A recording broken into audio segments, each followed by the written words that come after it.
各位亲爱的网友朋友，大家新年好！师父，新年好！祝福大家新年如意吉祥，收到；身体健康，收到；发财发福，收到；还有呢，心想事成，收到；还有呢，坤奇来两句，万事顺利，觉真。幸福安康。很棒哈。所以呢，这新年来了哈，我们都在快乐欢乐之中。今天准备的节目啊，特别的精彩，你听了之后一定觉得很开心哈。接下来呢，我们先说一下加拿大政府对我们的鼓励和认可，觉真。非常感恩加拿大的总理特鲁多先生，还有我们菩提禅修所在的省的省长，还有我们所在市的市长哈，那他们呢都每一年都在这个华人的新春佳节来临之际呢，为我们菩提禅修发来春节的贺信。那我们非常感恩这3级政府对我们一直以来的支持和认可啊。对，那今年的贺信呢，也想跟师父和我们全球的网友分享一下。我想跟师父分享，就是我们温哥华禅堂所在地啊，这个列治文市的市长马保定先生，他发来的贺信。他说：“我谨代表列治文市政府和列治文市居民，向大家致以最真挚的问候。欢迎大家在2月10号到14号之间来参加列治文举办的菩提禅修2024年的农历新春庆祝活动。从建立以来，菩提禅修机构致力于通过禅修方法帮助人们改善健康。这些年来，菩提禅修已经广泛传播到了世界上的50多个国家，并在10多个国家和地区建设有菩提禅修中心，其中包括美国、加拿大、台湾、韩国、新加坡、马来西亚、印度尼西亚以及泰国。菩提禅修是一种自然缓解压力的禅修方法，能让精神恢复活力，从而改善身心的健康。由位于列治文的温哥华菩提禅修举办的2024新春活动一定会非常的精彩。作为市长，我为我们城市中丰富的多元文化而骄傲，并相信这样的氛围能够促进拥有不同价值观和传统的居民之间的相互了解和尊重，并最终形成多元化的文化资产。感谢所有在此精彩的庆祝活动中辛勤付出的人们，祝愿您和您的家人在龙年里事业有成，身体健康，吉祥如意。市长马保定。非常感谢我们的市长啊，马保定先生哈，感谢我们的省长，还感谢我们的总理对我们的问候和认可，非常感恩。今天咱们的故事非常的精彩啊。对，是进入到我们的消灾开运系列哈，对，是帮大家来解决命运中的一些疑问和提供指导的。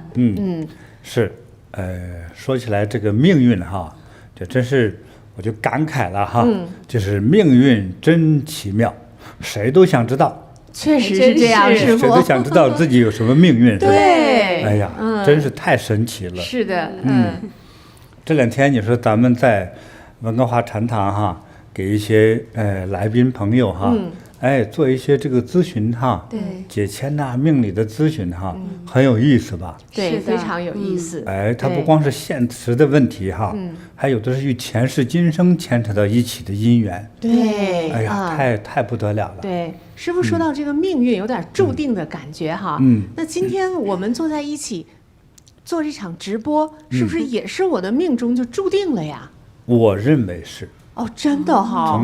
其实从最精细的这个，如果计算的话，如果汇算的话，包括今天来听我们直播的所有的朋友，今天还有未来来听的朋友，也是命中注定的一件事情。那除了这个具体事件的一种注定，那我们的人生的财富挣多少钱呢？情感呢，是不是都已经注定了呀？或者我们会选择什么样的职业还有啊，还有学业健康的情况，寿命，甚至寿命，对吧？活到多大岁数？婚姻，婚姻，最关键那个点哈，你的婚姻啊，给谁结婚啊？还有呢，这个甚至是寿命，还有你生几个孩子，对，甚至说你的孩子的情况，是都在你的命运之中呢。其实也含到至少是下一代这一代人身上。如果特别会看的人也能看出来。哇，那太厉害了哈！哦，对。那这个是从哪儿看这个命啊？哎，这个就有意思了哈。对，这个命运这个东西呢，其实我们就是华人来说哈，就是西方人的命相学，我知道一丁点儿就很少。中国人研究命相学有很多内容，很多种。但是呢，中国的命相，据我知道，都是它的起因都是在阴阳八卦这个体系下，而有不同智慧的大学者哈，进行了不同的研究，各自变成了自己的一个命相系统。阴阳八卦。对，但是呢，最终呈现的呢是数字。师傅再解释一下什么数字？什么数字？对，也就是说，这个数字呢就是生日时辰。哦，比如说你出生的年、月、日、时，再加个地点，就形成了你的命运格局。比如说出生在1980年，1月15号，对上午7点半，对，再加上温哥华这个地点，这样就组成了他的一个基本命运了。对，这种推算方法不是猜的，就是古代这个非常神圣的人哈，就几乎处于一种通灵状态的人，研发出来的一种运算的方法。那师傅，那是不是就是同年同月同日，包括同在温哥华、同在一个城市里出生的人，他的命运基本都一样呢？不一样。那为什么呢？他这个，比如从你刚才说是同时嘛，同时出生的嘛，不一样，也不一样，不一样。这个最终的不同哈。但比如说如果我们刚才说同时出生的话，或者在同一个时间出生的话，它的如果运算的时候命运格局是一样，对，但是为什么不同呢？对呀，与佛门有关系哈。佛说的更深入一些，与业有关系。每个人他出生时候就带了这个业来到这个世上。对，我为啥这样说呢？哈，其实你可以去调查。你某某认识的人，你就把这两个人这个时间出生的人，尤其是在接生的医院里头哈，对，你出生的医院，对，找医院医生，我们在中找，你发现如果到了50岁以后，这两个同时出生的人完全不同的截然不同的命运，截然不同，可能有的已经早去世了，真的，有的已经成为发财了，对，也有的成了阶下囚啊，就是这样。好的，它不一样的，不一样啊。我刚才说过，这个不一样的注定的原因呢是业。从更深入说，这可能不是数字问题哈。比如说你，觉真，你出生呢是由你的父亲叫什么名字，母亲叫什么名字，对，你在这一对夫妻这里哈出生来了啊，这个姻缘，甚至都是注定的。就是你出生的父母好像是上天进行选定的，这个就是比较神秘了，设定好的。对，也就是同时的话出生，但是父母不同，所以命运也不同。对。那有人说，那父母不同有什么差别呢？比如说，对，你父亲是高级官员，是。那另外一位同时出生的人呢？他父亲是木匠，还有一位是农民，还有一位呢是囚徒，那这个父母的家庭状况、职业收入不同，本身会不会也在改变着这个孩子的命相走向呢？对，在未来他的生长的过程之中会有所改变。咱们从教育学来说，对，你到几岁以内就形成他的价值观，是不是啊？是那比如说富人家庭呢，那价值观怎么样呢？穷人家庭又怎么样呢？是不太一样的。对不对？你受过穷的话，到现在哪怕是亿万富豪，是吧？剩下一碗菜，1个礼拜之后还想掏出来看，闻闻是不是真臭了？最好能吃尽量吃，对不对？省吃俭用惯了。这是事实啊。我认识几个富人就这样子。这个富人出自于中国的富人。像我们这个年龄的富人来说，那都受过苦的，对不对？尤其是从过去农村长大的孩子，后来富有了，你一看他舍不舍得扔掉他剩下的饭？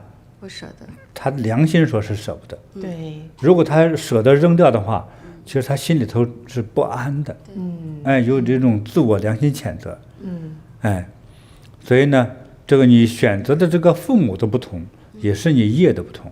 就看在你小时候受过多少苦，将来受多少苦，是不是啊？这些差别都会形成了命运的差别啊。明白了，师傅啊。那我们刚才说的是同年同月同日同时哈，甚至同一个地点，这种情况也是比较少见的。那大部分还是不一样的哈，不同的时间、不同地点。那为什么是什么样的原因让我们就是在不同地点出生啊，不同的时间产生了不同的命运呢？大约呢就是在古人做这样一个命相的一个确定的时候哈。其实那个时候没有像现在有这种航天飞机啊、卫星啊甚至是说能够观察或者是进行有一种，因为发现了，因为在古代的时候，像如果2、3千年之前的话，那我们东方，尤其是以中国人来说，不可能认为这个大地就是一个地球，他不知道我们住在一个地球上头，对不对？他觉得大地是方的。天是圆的，所以如果我们在农田里头望天的时候，可不就是一种圆的感觉，对不对？对。但那个地呢，怎么是方的？我不知道他怎么想出来的，反正就是这么认为的，就不知道这个地最终是一个球体，不知道。但是呢，他通过那个时候古代观察是几大行星，当时如果很会去研究看的话呢，通常眼睛能看到5大行星。就是金木水火土。中国人有一种叫五行哲学嘛。对。五行哲学对应的5色、5味，就是5种颜色。比如说红、黄、绿、白、黑，是吧？5种颜色。还有呢5方。5种方向东南西北中，这样5种方向。对应人体呢5脏。对。就是这样，但是。那我说的那个东西，那个命运的东西是什么呢？就是那个5颗行星。每一年我们出生的每一刻的每个差别的时候，那5颗行星所在地球能看到的排列的位置是不是同一个位置？对。比如说今天，按照中国过农历年来说在咱们这边是初2嘛。对。今天是大年初2。如果在北京、亚洲、新加坡、台湾，就初3了，是吧？但是那几颗行星在哪里呢？它是今年的这个行星排列这个位置，和去年的今天还有明年的今天都不一样。不一样，因为它的轨迹跟地球的轨迹不是。我跟你说在历史上就没有重合过。因为一直在动。它一直在，因为每个星球它这个行走的速度不一样。对。其实有9大行星呢，都是围绕着太阳转。我没说错围着太阳在转。对，是。那地球是围着太阳转，是吧？是的。那请问太阳本身有没有个行动轨迹在转？它在宇宙中也是运动的，它也不是说。首先大家要明白一点我们这9大行星那这个空间大了去了，航天飞机不知道走多少年才能走到木星、土星那里去就是这个太阳本身它也围着一个圈在转，就是太阳系，也走很多年多少年我还没研究反正很多年，可能有几百年在转这一圈到时候我再查一查所以呢，就算是说我们同一天按每一年比如说1月1号出生，1点钟出生时间都一样，但是太阳的运行的位置变了呀。对，我们整个大辈子不就变了吗？是，对他命运怎么会一样呢？就不一样的。那也有人说，那多少年之后，那太阳转了一圈之后，这个命运是不是相同呢？不相同，因为时空已经变了，是，时空变了，命相也不同。还有这个太阳围着转的那个东西是否也在动？整个太阳系也在动，就在银河系里边也在动。如佛所说哈，其实我们就住在一个虚拟空间里头，是既真既假的一个，像梦境的，和现在有网络之后哈，有点像虚拟空间的这样一个世界之中，是这样的，既假又真，既真又假的这样一个空间，我相信大家大约听明白了。如果听不明白呢，你多看2遍，多想一想，大概我说的概念我们就懂了哈。它不是绝对真实的这个世界，它是半真半假的这个世界，是这样子的。对，所以一直都在动着。所以我们就算是同一天出生，绝对命运不同，就是这样。好所以人们对于命运就是非常有非兴趣，常好想要奇呀探索，对想非很常好奇奇。对是。所以其实刚才师傅讲了，我们的出生年月日跟地点哈，决定了命运的一大部分，对还有一部分他自己的业力哈是，可能整个这些又有一些体现在，所以每个人他那个面相长得又不一样。对因为我们网友都知道师傅很擅长这个通过面相哈来判断大家的这个命运呐吉凶祸福啊这样的哈。那所以师傅今天的整个这个系列是不是也是结合了出生年月日和面相和业力的这些各种因素呢？是的。哎呀，那太好了。对，我也结合了面相。还结合面相。对，其实我在小时候也经常会，经常我看事情的时候也结合中国的易学，周易学说。易学。易学的概念啊，比如今天穿着颜色呀，气味呀，表情啊，也通过这个这叫易学的这个角度来，这个可以产生新的一个讯息。对对对，当然那个与时间上的他此时的精神面貌、健康状况有关系。好的好的，他和一生没什么关系。是我想替这个好奇的网友问一句哈，说的这真的是挺玄、挺神秘的。那师傅能不能给举一个例子？就是说通过他的出生年月日啊，他的面相啊，就看看他的命跟他实际中对照一下，准不准呢？几乎所有的人哈，在命相推理之中哈，基本上是准确的因为在命相命理之中，因为我们初步分析的时候，无非就是说你大约的运气呀。就是一生的运气呀，或者是有某种爱好和倾向啊，或者财富啊、婚姻呢，就那么几大块儿，对，几乎没有太多的错误。是，但是咱们举例选择的时候呢，我们不想选择政治家，对不想选择军事家那么选一个这个个性又好，有世界知名的，对，有很涵养的这样的人士哈，那让我想起来哈，美国有个电影明星哈，对，就是海盗王。就加勒比海盗王的那个加勒比海盗，对，那个很好玩。Johnny Depp 家喻户晓的明星，德普，他说演了好几个这样的海盗的这种他演了5级海盗的这个5级海盗啊，是，我挺喜欢他，我也挺喜欢他而且前2年好像又发生一件什么事儿，又增加了他的名分哈。前年2022年，对，咱们疫情还没结束呢，然后大家都是网络嘛，结果在网络上有一个什么事儿呢？就观看了他的跟前妻闹离婚的这个庭审直播，哎呦，庭审搬到直播上来，真是对，真是名人啊，名人还能直播，就闹离婚打官司的事儿能播出去，对弄得这个全球都知道啊。是。师傅想看看他的这个命哈。对，好啊，我就拿他举个例子哈，算他一下，反正知道我算他了，他也挺开心的哈。是。问他算他怎么样，他很开心，随便说啊。你知道就说出来吧。那我们就听一听了。那我们就聊一聊他哈。好的好的。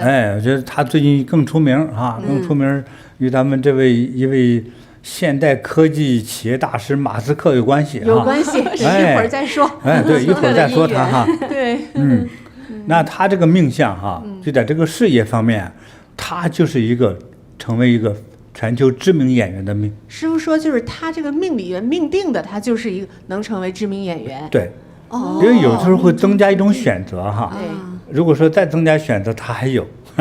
如果你想知道，一会儿我再告诉你。啊，那他确实，这个我们众所周知啊，他是一位著名的对电影演员哈。对而且他演的这个角色呢，还各种变化，但是对他有一个共性，就是这种角色都有点儿神秘啊，都有点儿不是那么那个特别的常态的那样的，有对特色、有特点的。是对，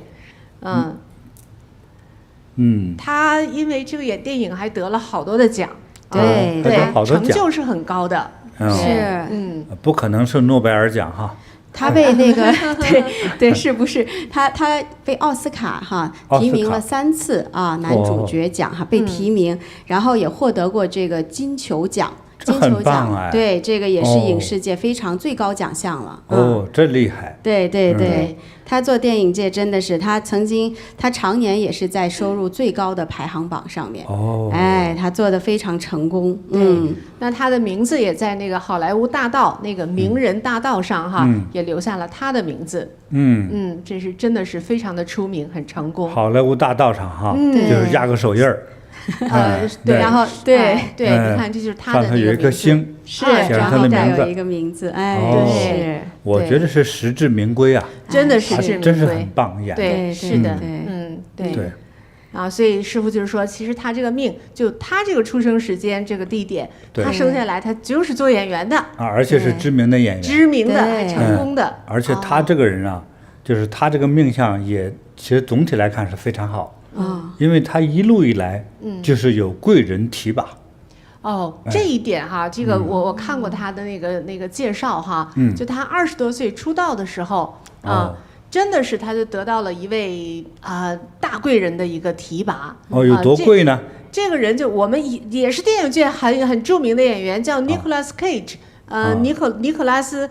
凯奇哈，对，凯奇，对，他也是很有，我们也很喜欢看他的电影，对，但是演的也是非常的好。对，找一张这个提拔他的贵人像哈，对，大家比较熟悉的贵人像。对，这个凯奇呢，就是当时已经在影艺圈，对，在电影界了，对。那么看到年轻的这个德普哈，就提拔了他。引导他进入了这个行业，介绍他去演电影，然后就一举成名。从此之后就是步步高升啊！对，慧眼啊哈！哎，咱们这位大师是慧眼识英雄啊！对慧眼识珠啊！所以真厉害。对，伯乐识了千里马呀！对，对，大家记住这个伯乐的中文名哈。对，尼克拉斯凯奇，记住凯奇就可以了。对，哎，这位也是我特别喜欢的一位演员大师哈，他演得非常好啊。对，当时很有趣哈，师傅，他们2个是朋友。然后呢，在玩一个他们这个国外的一种游戏的时候哈，玩的时候中间这个叫这个 Johnny 赢了，就是海盗王赢了，他可能赢了以后那个表现的特别的激情洋溢，然后当时这个尼克拉斯看见他的那个就说你应该去做演员，说完了以后呢还特别坚持，就马上把经纪人介绍给他，然后他演的第1部电影就一夜成名。所以就像师傅说的，他就是做演员的命。你看有很多人演哈，演到50、60了还没出名呢。是全家人认识他的人都着急，你怎么还不出名啊？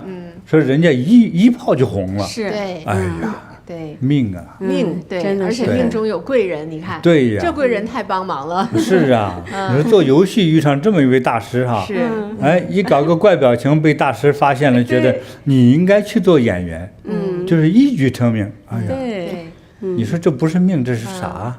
这海盗王德普还是多才多艺呢，不光会演电影对他还是什么画画啊、音乐呀他有乐队呀，以前自己有摇滚乐队，本身就热爱艺术。是，对，对，他就是那种比较奇特、比较神秘的这种人嘛。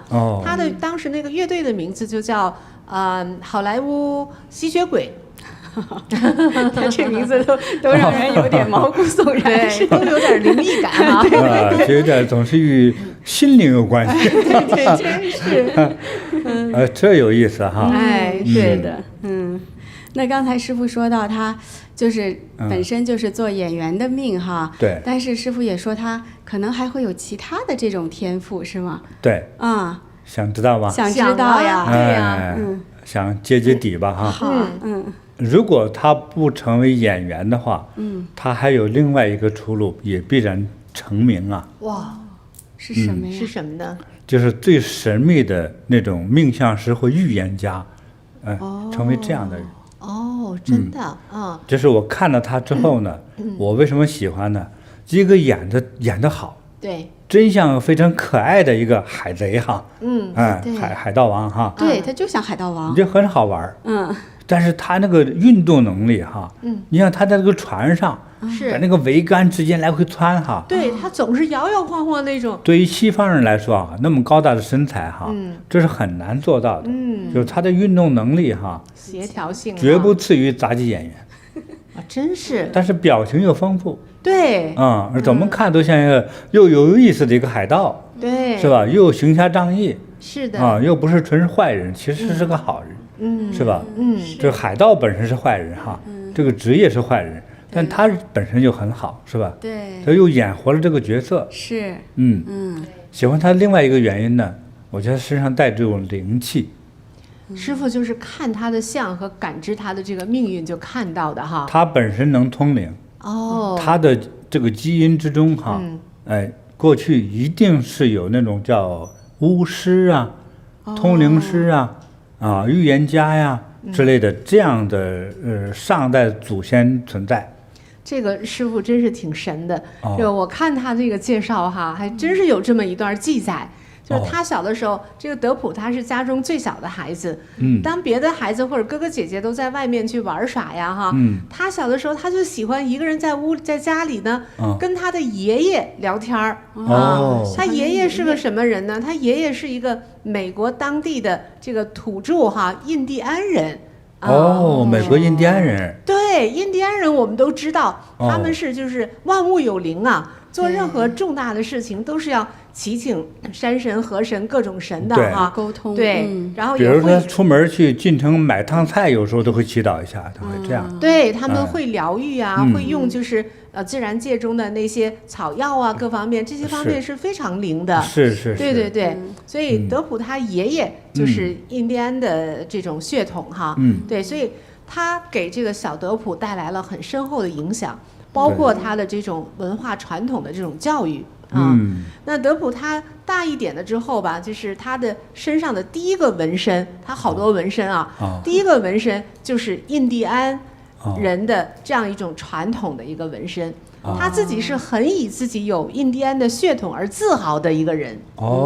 对，对，他就很有那种就是喜爱这个文化，对对对，很亲切的这种感觉。所以他从小也有这样的一种教育跟传承哈。正如师傅所说。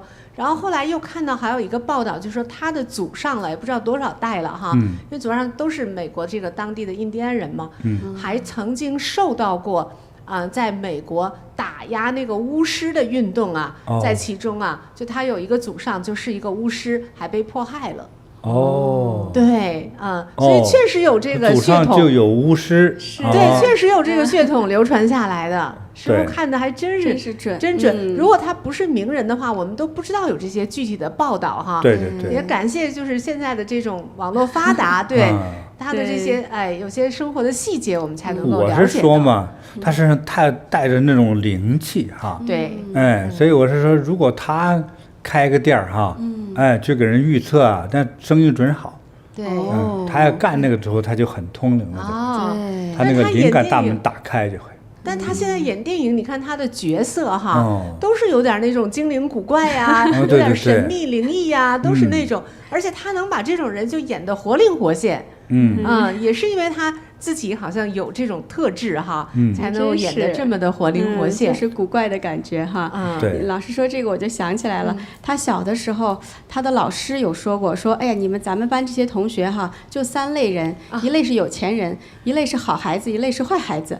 然后那个他就问老师，那我属于哪一类？老师说你属于古怪类的。对，小的时候老师就这么说他。对，他是第4类，就会发现他和别的孩子不一样。对，没错。比如说爱好行为不一一样。对对对，哎是对想法哈，对，是哎呀，真的有意思。对，所以他是这样一个奇特的人。哇，真的奇特啊！对对对。那师傅再看看他的命中还有什么，值得我们去关注的，比较有特点的。我觉得他就是那个就是夫妻缘哈。哦虽然后来闹一个有点另外一个不是很好的一个新闻的哈。但是我在感觉他这个出生时辰的命相呢，他就是夫妻缘呢很薄很少。而且能感受到说，未来他这个妻子不是从过去预言的话哈，对，他的这个妻子能力是很强。哦，妻子都能干，能力很强。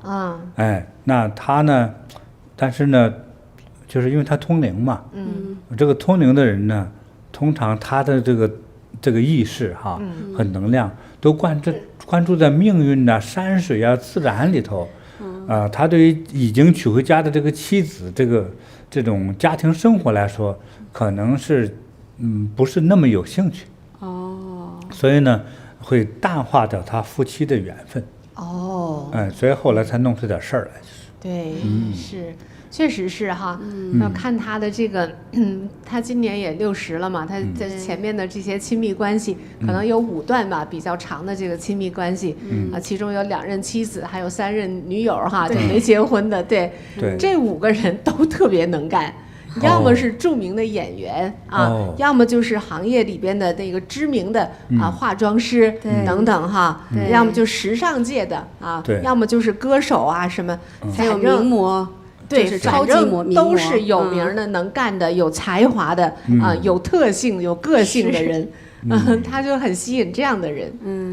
对，但是确实也都。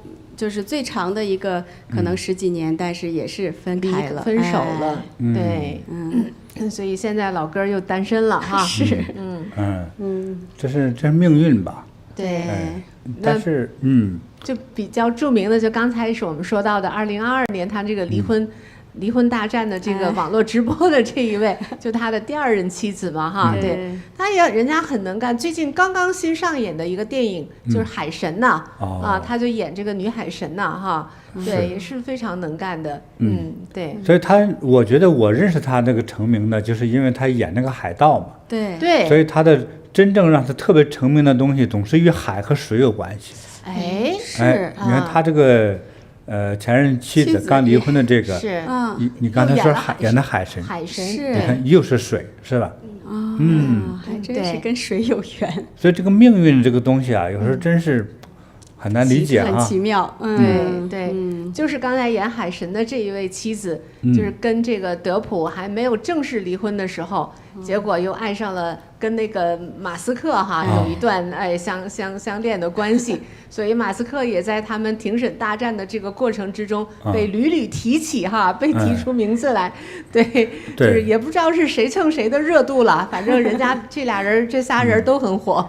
因为这几年这个马斯克很能干嘛，所以在这个世界上很有影响力哈。对，你说这海盗王本来就很成名哈，对，所以这个名人挡不住啊，你想不出名都不行，不甘寂寞。对，是不是啊？没想到还沾了这个前任太太的光，打个官司又成名了。对，是吧？虽然在帽子上都多增加了个绿鸡毛，但是马斯克有功。马斯克有功哈。马斯克也是到时候是吧？解闷儿。马斯克有功，对，马斯克也很好玩哈。对，谢谢马斯克哈，往后喜欢的海盗王更出名了哈。那师傅，你像这样的也是命中注定的姻缘。姻缘，我觉得他俩是，就好像哈，一个来自于海里，一个来自于天上。这两人得干一架，一个来自海里，一个来自火星。没错。有一天突然相遇了一下。对，非得干2下子啊。对，擦出火花来。对，这是肯定的。有意思。但就是命运来说的话呢，就是说他要出名的人，他就怎么弄他都能出名啊。他的出名都是叫巧合。但是这种巧合呢，就是命运。好玩哈。对，所以师傅，你看师傅看了他的命相哈，他就是这样的。但因为我们知道他这个名人嘛，我们都能看到很多的报道，真能对应上。哇，这个真是很准的。是，对。这个命运真奇妙啊！哎呀谁都想知道啊，谁都想知道。我们网友都很想知道自己的命运呢。是对。所以呢，我们呢最近呢给我们广大网友来信哈，向我们说一说，看看他的这个命相的呢，当中呢就任意抽到了几位哈，来放到今天我们来聊一聊哈。好的。接下来其实更精彩，更有意思。好的，好，师傅。那先跟师傅分享一位来自英国的网友哈，他叫 Maria， 他有想要请师傅为他来指导。他说：“师傅好，我是玛利亚，我属龙，今年48岁。我目前呢已经单身有6、7年了。在这之前，我有一段感情维持了16年，到最后我们还是和平分手了。但毕竟在一起那么多年，心里挺难过的。那段时间我得了抑郁症，觉得人生毫无希望，甚至想要寻短见。在我人生最低谷的时候，我来到了菩提禅修，通过修炼大光明、八卦、师父的能量加持和开示，我的心慢慢的打开了。我感觉到从细胞里发出的快乐，这是一生中前所未有的感觉，非常感恩师父。经过这6、7年的心灵疗愈，我觉得现在已经准备好可以踏入一段新的感情了。我也很想能拥有自己的家庭，想请问师父，我还有机会能找到一个合适的人生伴侣吗？对，这位来自英国的玛利亚，是他想请师父为他看一下他的命。玛利亚还不错的，还挺漂亮的哈。尤其是她那个笑容的时候哈，是挺美的，还是挺美的。对，那这个找对象就是女的长得美，应该还是挺容易的哈。就是从一般理解上，一般理解，对，她不容易啊。不容易啊。不容易，对。她之前那个男朋友处了16年，也没能够走到最后，就也没有结婚，最后还是分开了。这也挺神的哈。对，这个男女一起相处，又是这个爱人的关系哈。这16年不结婚的话，这家伙长征啊，这是。对，所以最后分手也跟离婚差不多了，这伤痛非常大，所以他当时就都不想活了嘛，是这样子的一个打击。当时都不想活了。对，然后就因为这个他走入菩提呀。那现在他又活过来了，觉得都疗愈了，又有勇气、有信心，想再去寻找伴侣了。对，师父通过他的出生年月日地点哈，看看他的命相，包括他的面相，看看他怎么样啊，行不行？好啊。这个说话可就说了哈，这些内容有点猛烈哈。我相信他来寻求师父的指导，他就会耐心的去听取的。就是他这个，我就说，我可说了哈。师父请讲。他这个现在如果找对象哈，这个你有个年龄问题哈，48岁，都是中年了啊，中年都偏老一点的这个年龄哈。当然西方人我们说老显得不好意思哈，很成熟了，年龄大了点哈。对，就是那这也是个实际问题哈。不管哪国的人，这个年龄大了之后哈，要找对象这件事来说的话，其实是比较有压力的啊。通常你年轻人哈，从16岁到36岁以内，这个时间这个年龄段的话还比较可以。等年龄再大一些，其实这个机会就越来越少，就可选择性也越来越少。是。但是他这个命相来说的话呢，就是有些问题啊。这个他的这种情绪啊，这控制会比较差一些啊。就是有时候可能会情绪容易失控。对，容易发火。对，我们跟他了解的这个过程之中，他也承认确实是这样子的。不仅是生活中伴侣哈，跟伴侣的哈容易这样，而且在工作上有的时候情绪也会出来。他这个情绪失控呢，是因为那我们网友就会说了，那谁没有情绪呢？这个没错，谁都有情绪。但是他这个情绪呢，有时候发起来之后哈，就具有攻击性和排斥性。哦，有伤害性。因为我倒没见他发火哈。对因为我跟我聊天的时候还觉得挺温和的一个人哈。对，就是说这个，但是他这个就是生命的那种磁场，就是命运。所以他这个一旦要发作完了之后呢，其实会影响到爱情、财富、运气社交的这个人际关系，还有再接下来包括和家人还有恋爱对方的这个情感，就都会深受影响。你说为什么到16年又跑了嘞？一般说你过了7年的话，基本上都能留得住了，是吧？也都是有原因的哈。对。师傅，他这个情绪不同于一般的人的那些，没错，是吧？就是如果容易理解的话，就是你谁看谁一眼，留给你的某种感觉。比如你看有一种感觉的话，你觉得如果我和他这个聊天握手的话，应该还是很容易的。但有些人你觉得还是我想想再说吧，就你会觉得会有压力，是吧？还有的就是说算了吧，我不可能和他说话，我惹不起还躲不起嘛，没错了。就是人身上这个磁场那你为什么有那个感觉呢？对，就是说这个人身上放出来那个场对于你来说你是受不了的。那我在这位玛利亚这个身上呢，就是感受到有一种叫做戾气。什么叫戾气？不是体力哈。什么叫戾气？中文这个戾呢是有点平时用不到这样一个词哈。对。这个戾气呢，通常是因为这个叫做恶业，就业力嘛哈。恶意业力之中分有善和恶。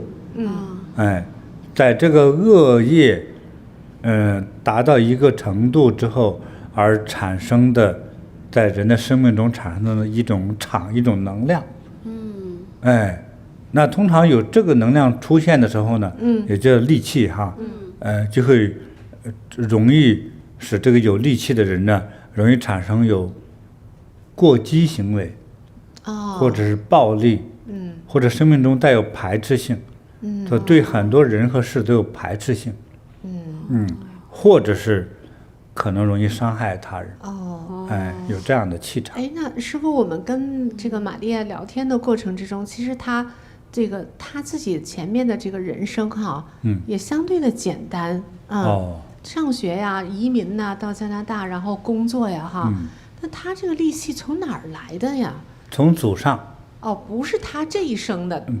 他只是在他的身上表现了。是祖上带给他的。祖上的话，这是我的感觉吧，不一定完全正确反正就是我的感觉之中呢，我是感觉他的祖上有位老奶奶，这个奶奶和他隔了几辈呢，我不是很确定。有位老奶奶呢，也是一位巫师。因为巫师帮人处理问题的时候，有很多国家的巫师不同门派的巫师在帮人解决问题的时候，是有比如说这个求他来帮助的人就要去世了。说求求你能不能让我爸爸延寿呀？人说你反正给我点钱，我就帮你延寿。他有很多延寿的方法呢，把这个就是要去世的这个人当中这个疾病和灾难，把这个灾难转移给另外一个生命。比如说转嫁给一只鸡，转嫁给一头牛，等等的，用这种方法。完了之后转嫁他怎么办呢？说让他死了，就等于替他爸死了，他爸就活着。就是有大约是这个意思，至少这个意念想法是这样的。因此呢，就是说有很多巫师呢，在帮人解决问题的时候呢，也就有了这个杀生行为。如果你比如说你做巫师做20年30年，就是因你帮人做这个事情，本来就是有时候天道是不可干涉的哈。你一个是干涉天道，破坏了原来上天安排这个程序也是叫罪过。还有呢，就是杀生。对，被杀的他们的那种怨恨，比如说你自己为了得到利益，求助的人，比如说给你钱、给你食物、给你什么好东西，对不对？那你就帮他消这个灾。消这个灾呢，用的这个方法呢，就是把别的动物给杀了，是吧？本来是你死，结果把这个死亡的现象转嫁给一只鸡，一头牛，哎，那牛呢，那鸡呢被杀了之后有怨愤了，对，那这个慢慢随这个杀业的这种恶业累积，有一天他会报复，就报复到这个做这个法事的巫师的后代身上去。哎，师傅，我有个问题，是不是这样？就是祖上这传下来的哈，可能不一定传给后代中的就一个人，是不是他后代的家族可能好几个人都会受影响呀？甚至好几代，哦，或者10多代，哦，这么长哈，就像被诅咒一样。这个就能解释一个现象，师傅。哦跟玛利亚谈天的这个过程之中，也了解了一下她的家庭背景哈。哦，对，她父母自打一结婚啊就吵架，吵了一辈子，哦，非常不幸福。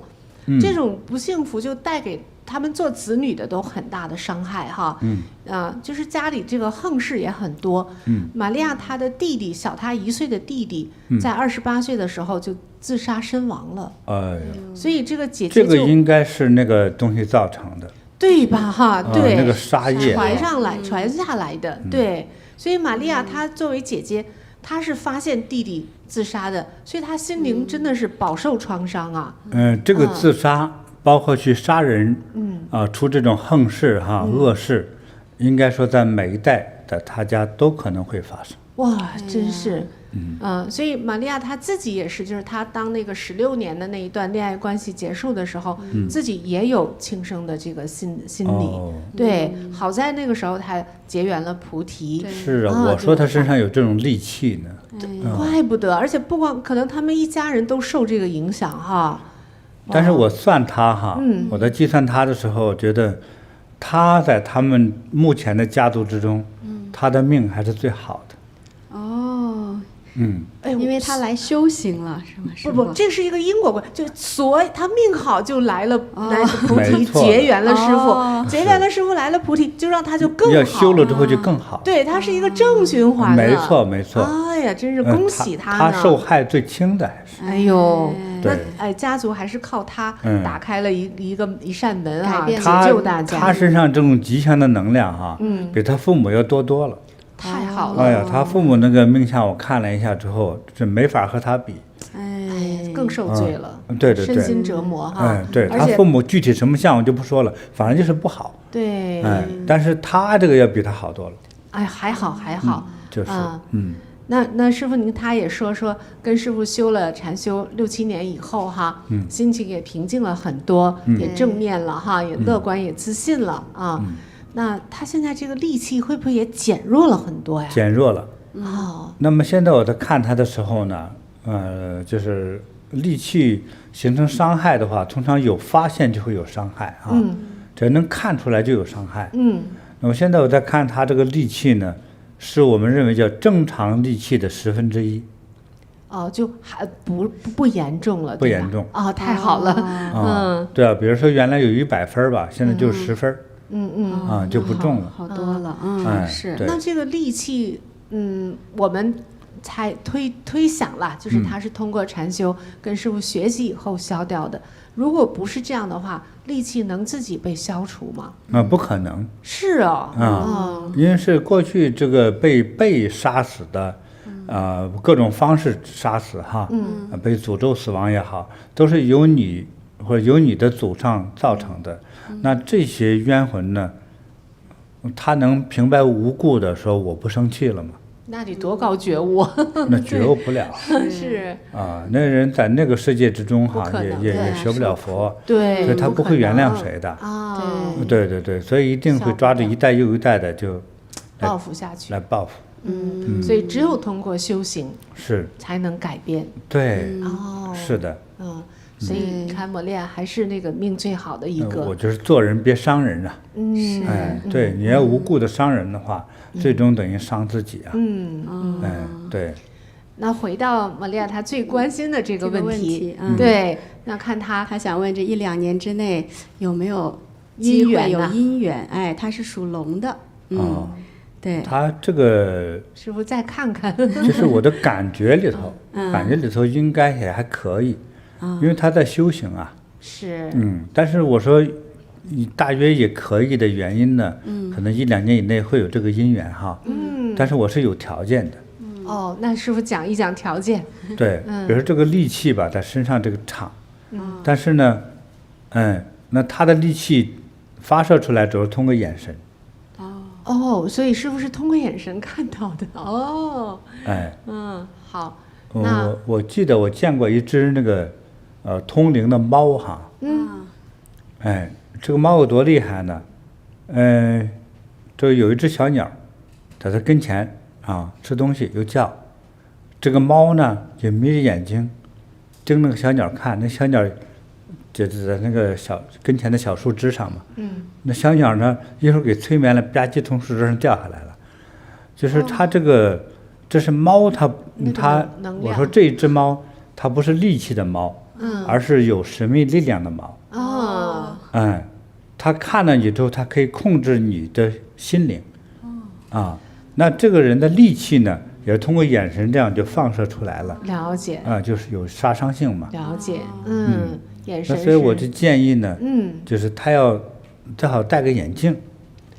挡一挡。比如有的年龄了，可能眼神不管是花眼也好，还是近视眼也好哈，对，戴个眼镜，带有边框的眼镜。但是边框的颜色呢，我也选好了哈。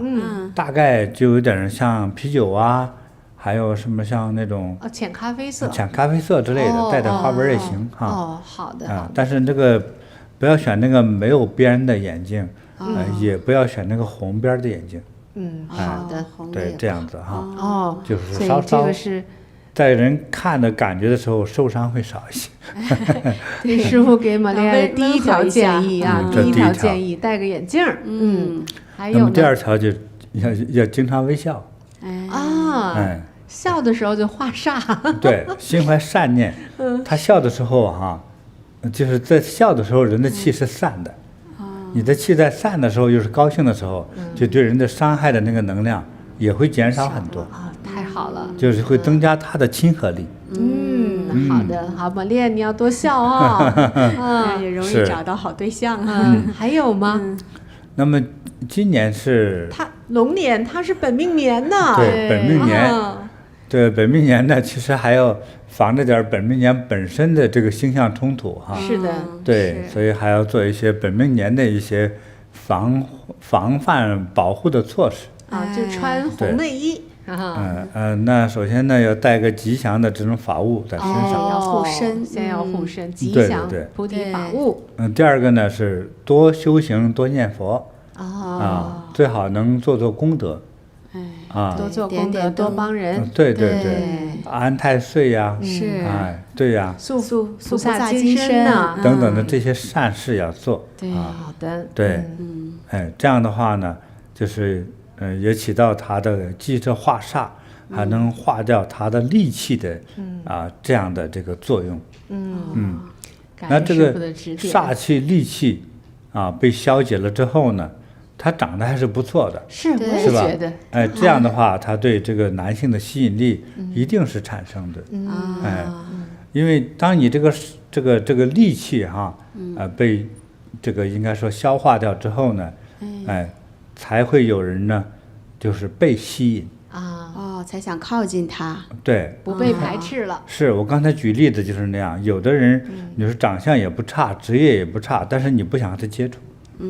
最后发现问谁都不想和他接触。就他身上有一种特别的场。当然那个场不一定都是戾气哈，是有一种就是把人拒之千里之外的那种气，对吧？他就不容易去找到好朋友或者结婚的朋友嘛。对，所以玛利亚呢，这些要遵循一下。这有可能会实现你的伟大目标啊！感恩师父。师父还说他容易有情绪嘛，是不是？今年一定要把控好情绪，千万不能发火啊！所以让他多微笑，多修行，多念佛，多微笑，就不发火了。是。其实修的人呢，身心自在之后，谁还想发火？真的没脾气。气了就。对呀，他戾气重的人说你也不修行，比如稍微累一点，稍微阴天一点哈，就容易发火了。是对，那你修了之后，身心是通畅自在的，自然就没有火气。好，对，自然也是看人就是微笑的幸福感。对感恩，师那个父戾气就减了哈。好，对感恩师傅看玛利亚她的这个原因哈，这个是怎么样的，然后给了这么多好的建议啊。是那今年她也是本命年，师傅咱们送给她一个礼物吧。好哈，也让她今年更吉祥，好，早日实现她的理想。你看这种水晶哈，粉的粉水水晶的晶哦小手链哈，好戴漂亮啊戴在身上哈，桃花源就是只是洗澡的时候摘下来就可以了哈。好人缘，最关键的还有呢，黄黄财神，财神的吉祥吉祥哎，卡对，吉祥卡戴在身上哈。太好了。还有呢，还有啊，哎，这个你看像什么？上头一个角是啥？是貔貅，有貔貅，财呀，哎，要貔貅不光是给你财啊，还给你吉祥哈。吉祥，哎，吉祥收到。财富好运气哈。哎，收哎到收到，这个是放在家里的哈。好，哎，那之后呢，我们建议他哈，会再常常请一点哈，哎，能够驱邪避煞的这个藏香粉哈，哎，对了在屋里点一点哈。好，哎，对，烧一些好的化解一下香哈，对，让你这个磁场啊，居住的磁场更好，更吉祥，这才好。啊，还有呢哈，我差点忘了讲了，还要穿红色的内衣。对，龙年本命年呢，不一定每天都有，反正你要有，就记住本命年你要有这个命相这个冲突化煞的话呢，通常一定要买上几件红色内衣哈，这是有好处的。好的，感恩感恩师傅师傅，太好了，好，师傅呢，接下来呢是我们来自美国的羚羊啊，他要请教师傅的。师傅好，我是羚羊，今年29岁，属鸡，目前在美国一家国际知名物流公司担任高级数据分析师。我从小就不开心，经常哭泣，这主要是因为父亲有酗酒的习惯，每次喝醉酒回家就会和妈妈吵架，甚至动手打妈妈，也打我。小的时候我经常被打得直不起腰来。到了16岁那年，因为高中学业压力重，我突然病倒了，变得什么都怕，把自己锁在房间里，不能和父母交流。高2和高3连续2年我都休学在家，尽管如此，我还是拼尽全力考上了一个大学。虽然离开了家，忧郁症会好一些，但在大学里，我还是每天哭泣，不与他人交流。后来我又拼命考上了去美国的研究生，并在毕业后幸运地被现在的公司录取。可是因为工作压力大，加上疫情的影响，我的忧郁症又复发了。疫情期间，我吃了3年的抗忧郁的药，药量不断增加，最终3种药一起吃，最大药量都没有什么效果。我变得精神恍惚，负面情绪很多，与人交流时会紧张到发抖，甚至完全不出门，每天就吃速冻饺子，整个人都颓废绝望了。一次偶然的机会，我来到了菩提禅堂，参加了禅修班。经过3个月的禅修后，我陆陆续续停掉了所有忧郁症的药，到目前为止已经停药7、8个月了。我的情绪比生病之前还要好，精力比以前更旺盛，遇到困难知道如何处理，和父母的关系也变好了。每天都听师父的开示，我现在能够很好的面对生活。我非常感恩师父在我人生的至暗时刻救了我。这次师父为大家消灾开运，我很想得到师父的指导。我从生下来啊，那个2个眉毛的中心呢，就有一颗痣。我一直很好奇，有人说这是一颗宗教痣，我这辈子是有任务的，应该好好修行。也有人说这个痣长在印堂附近，所以是不吉祥的。我想请问师父，这颗痣究竟是什么意思呢？我的第2个问题是，我眉毛上有一条疤痕，是我2岁的时候父母吵架，我躲出房门，不小心从楼梯上滚下来磕破的，当时缝了13针。虽然那时只有2岁，我清楚地记得医生用蓝布蒙住我的眼睛，又说不能打麻药，所以缝针的时候我一直在哭。我听师父在面相学上讲到过，眉毛和寿命很有关系。请问师父，我这一生的寿命会有多久呢？应该注意些什么呢？如果没有很久寿命的话，我想我是否应该抓紧时间全职的去修行呢？我的第3个问题是，目前我做技术工作6、7年了，领导想给我提升做管理，这也让我很为难。因为做技术工作，我就有空余时间可以禅修。如果做了管理，我不知道自己能否胜任，而且也不确定是否应该在这个行业一直做下去。因为我还是有愿望帮助和我曾经经历过心灵痛苦的人的，所以请师父指导，感恩师父。对，我们这位来自美国的羚羊哈，他也是一位菩提的受益者，所以也非常真诚的想请师父给他指导一下他的命运。他有3个问题啊，他首先想知道，其中有一个问题就是他眉毛上有一个特别大的疤痕啊，是他小的时候摔了啊，然后就留下的，不知道会不会影响他的寿命？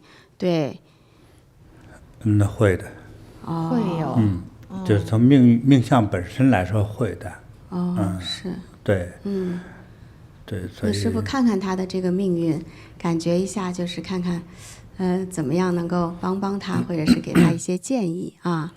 对，他也讲了一下他之前的经历哈，他的经历和故事哈。对，那这个这也叫命相啊，命相。他整体我看了一下，其实，就像有点愿赌服输的感觉，就是你让看就不怕说，但原则上我们是希望你好。是的啊，你要把这个好与不好都说出来。对，就有时候说的好的让你看到希望，说的不好的呢，尽量去弥补，对，这样才更好嘛。是，所以呢，说的你觉得话重的话呢，就是希望你能够多包涵哈，我们希望能帮助你哈。就是在他这个五官面相上看的时候呢，就是比较觉得较好啊的相当中不多，就变成没什么好说的。像他自己觉得这个因为他听我的课嘛，对，就是说这个很受启发的。这个五官哈，如果受损之后，会影响到命运乃至到寿命哈。是所以这孩子呢，在这个30岁到34岁这个中间哈，确实需要好好的修行啊。那么在这个之前，因为现在还没到那个年龄嘛，对，所以要多修啊，多行善就可以啊。确实有这些问题。对，所以我在五官相中，无论是眼眉、额、颧骨、鼻子、嘴巴、耳朵，看了一大圈之后，就是没什么好表达的。看不到可歌可赞的那个部分。对，我记得以前师父说五官中有一关特别好，也能够让我们就是幸运，可能10年啊这样子，20年的哈那他这个有没有什么？但是他有破相还就说嘛，对，小时候就够凄惨的了，还破相。就说呢，确实不容易。这一路走过来，听他诉说的这个，我们都觉得是，我们就都同情他。是，对，但是呢，他还有第2个问题，就是他这个痣对，有人说是好的，有人说可能不吉祥，那师父怎么看呢？好，长话短说吧。别让他担心了啊。就是万般的不吉祥的面相，但是有了这一颗特别的痣，就让他这一切呢，就是有惊无险。逢凶化吉，逢凶化吉，遇难成祥。那是一颗好痣啊。对，整个脸上这个痣真是绝了。所以他自己说，你看我们刚才听他描述的，就高中2年都休学在家，忧郁症那么严重，上不了学，对，人家还拼尽全力，还考上了大学，是，对，这什么脑子？就说大学期间呢，也是忧郁的，都不跟别人交流，对，天天哭，还考到美国去了，对，就是如果忧郁着，但是没有耽误正事儿的这种感觉。所以说呢，就是都如果他不忧郁，家庭条件再好，那还真是这群人那就不是盛不下他。他了，就不是他了，就不知道能做出什么可事儿。能他的命就是这样的。然后这真是个厉害人他哈。说好像小的时候还有一次还都想自杀了。哎，对他有分对吧享过，是啊你是是讲一下，是他小的时候，就是他高中的时候忧郁嘛，很严重。他有一次就在家里把煤气罐打开了，哦，啊，趁父母出去参加一个活动，本来那个活动好几个小时，但是那天不知怎么父母就提早回来了，哦就是这么就提早救了，他赶快给他送到医院，救了一命，哦，所以他就大难不死，真是大难不死啊！大难不死。然后高考啊什么这些就是逢凶化吉，真奇怪，你说。哎呀，真是有意思哈所。以这个而且关键最字这么厉害哈。最那个就是他去到这个国外读书的时候，那个时候忧郁症重新复发，对，其实特别严重，对他自己都说药已经吃到最大量了，对，然后人都已经麻木了，嗯天天待在家里不出门，就是吃点冷冻饺子，就好像就是维持紧一点生存的感觉，就绝望了。就在这个时候，哎，有一个有缘人给他打了一通电话，请他来到我们禅堂，哦，参加了一次健身班，哦，从此人生就又不一样又了。复活了。复活了3个月以后对，忧郁症的那个最大药量全减没有了，现在7、8个月没吃药，好好的啊，说精力呀、情绪啊比以前好很多。哎呀，这孩子，所以最后这个福呢，就这个观音智。对哎，他这个他最后有机会来禅堂，不就是有福吗？没错，还真是这是最大的福。对，啊到了禅堂，我估计他看到观音菩萨像的时候，估计又得哭都得。那个心情多么感动对啊！对，哎呀他是一个悲剧人生，然后经常上演那个喜剧桥段。你说这个人真是有非常喜剧结剧化果，喜剧结果，对，总能最后化险为夷。对，弄得我们真是挺心疼他，挺好。对是，所以他这个遇上这个命相呢，我也觉得其实挺同情他的。所以我呢就追溯他的过去哈，他过去是个什么人呢？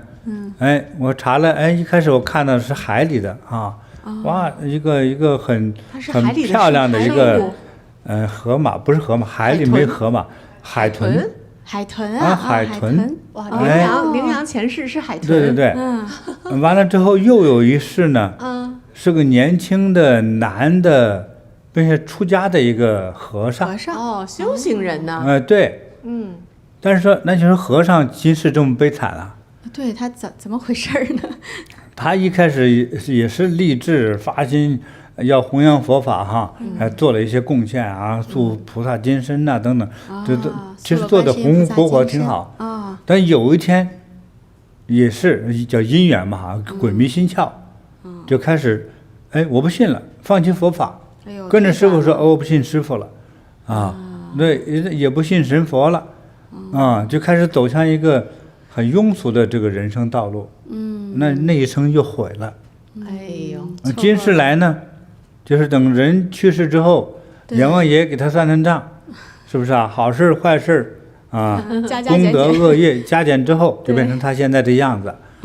哎，所以呢，又受着惩罚，哎，从小挨揍是吧？是，真的不容易。小姑娘家，哎，又把脸给磕破了，缝了10几针啊，还没打麻药，就这惨不惨？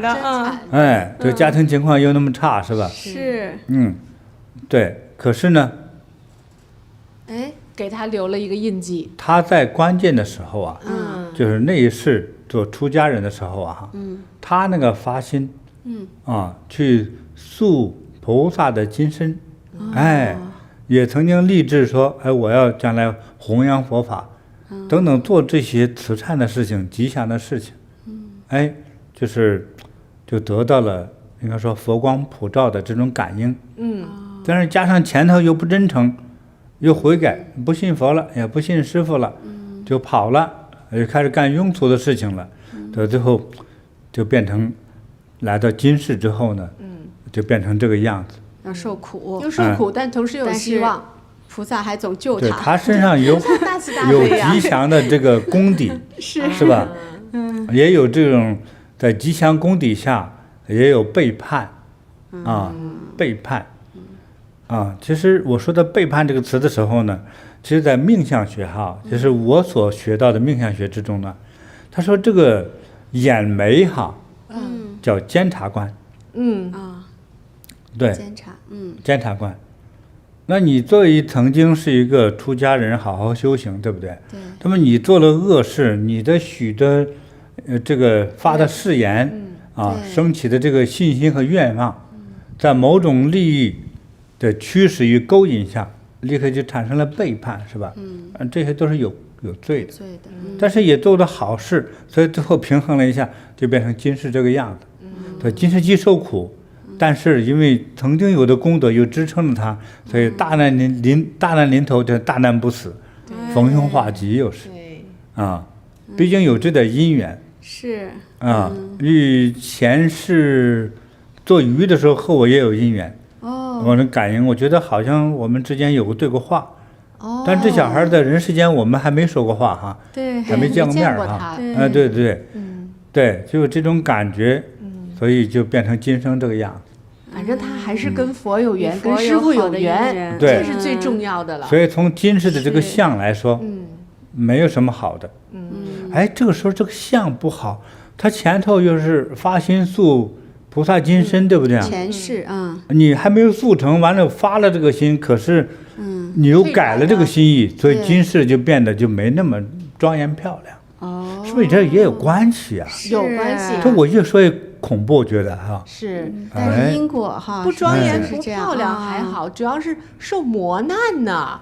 对呀。对，所以你作为一个真正修行人，你也随时要监察着、把握着自己的行为。所以为什么先把这个眉毛这儿监察官给磕破了？监察官磕破了这儿，让你能活到35岁就不错了，就正常情况下。哎，这缝10几针呢，都整个破掉了，就你的生命自己断掉了嘛。是。但是我觉得也许因为有这个佛缘，应该会继续活下去，好好要修行。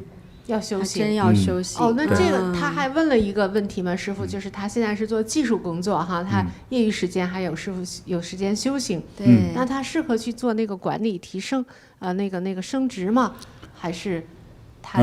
如果个人选择我不反对，但是如果问我的话呢，对，问您，我觉得师傅呀，他今生已经就在幸运不幸之间哈。都每一次都走钢丝，差点掉下去砸死，就这种，对，是吧？就应该是，我就是更加珍惜自己的生命吧。就是说，要有工作，因为你还要吃饭，对不对？对。哎，但是呢，在工作中别提升，别做官了。你抽出业余时间来，好好做点善事和修行，或者运动，对不对？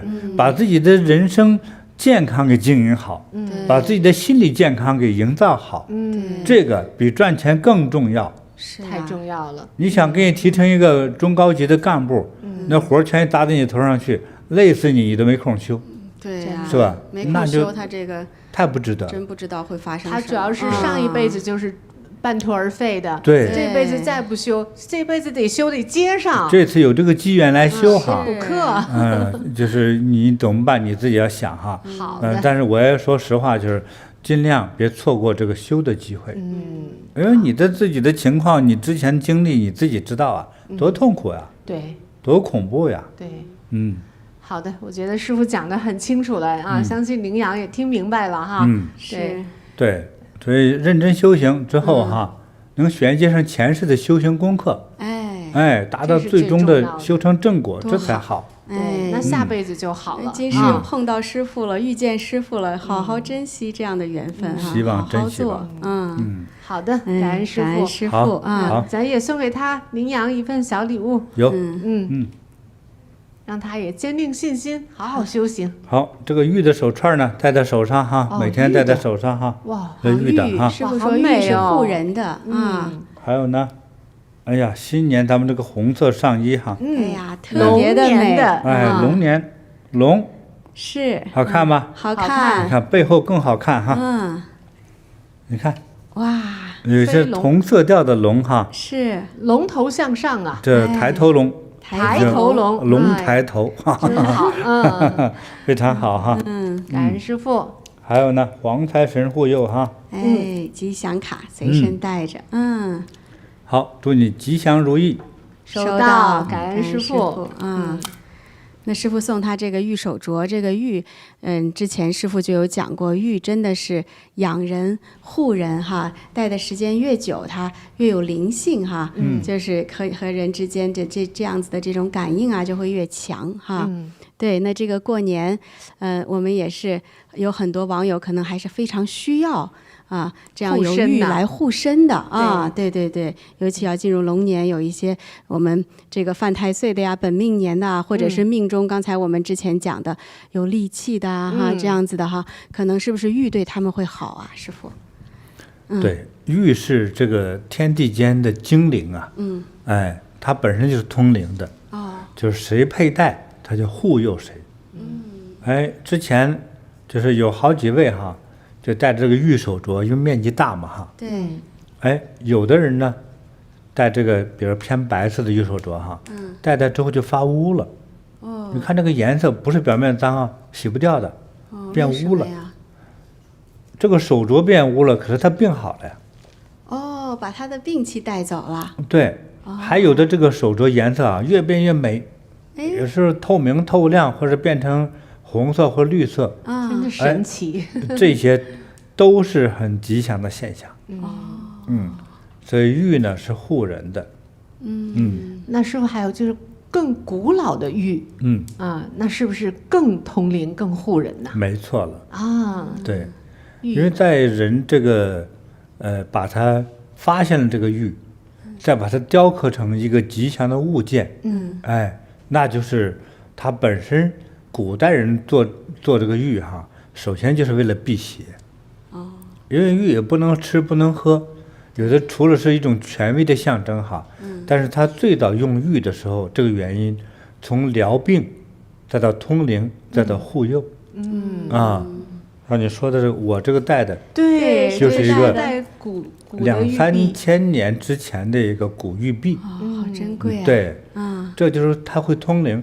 2、3千年了，尤其是这个神志不是那么安的人哈，经常比如看到一些不吉祥的东西啊，或者做事情没有定力哈，摇摇摆摆的，不专心的，反应力差呀，带上它，就可能会更好。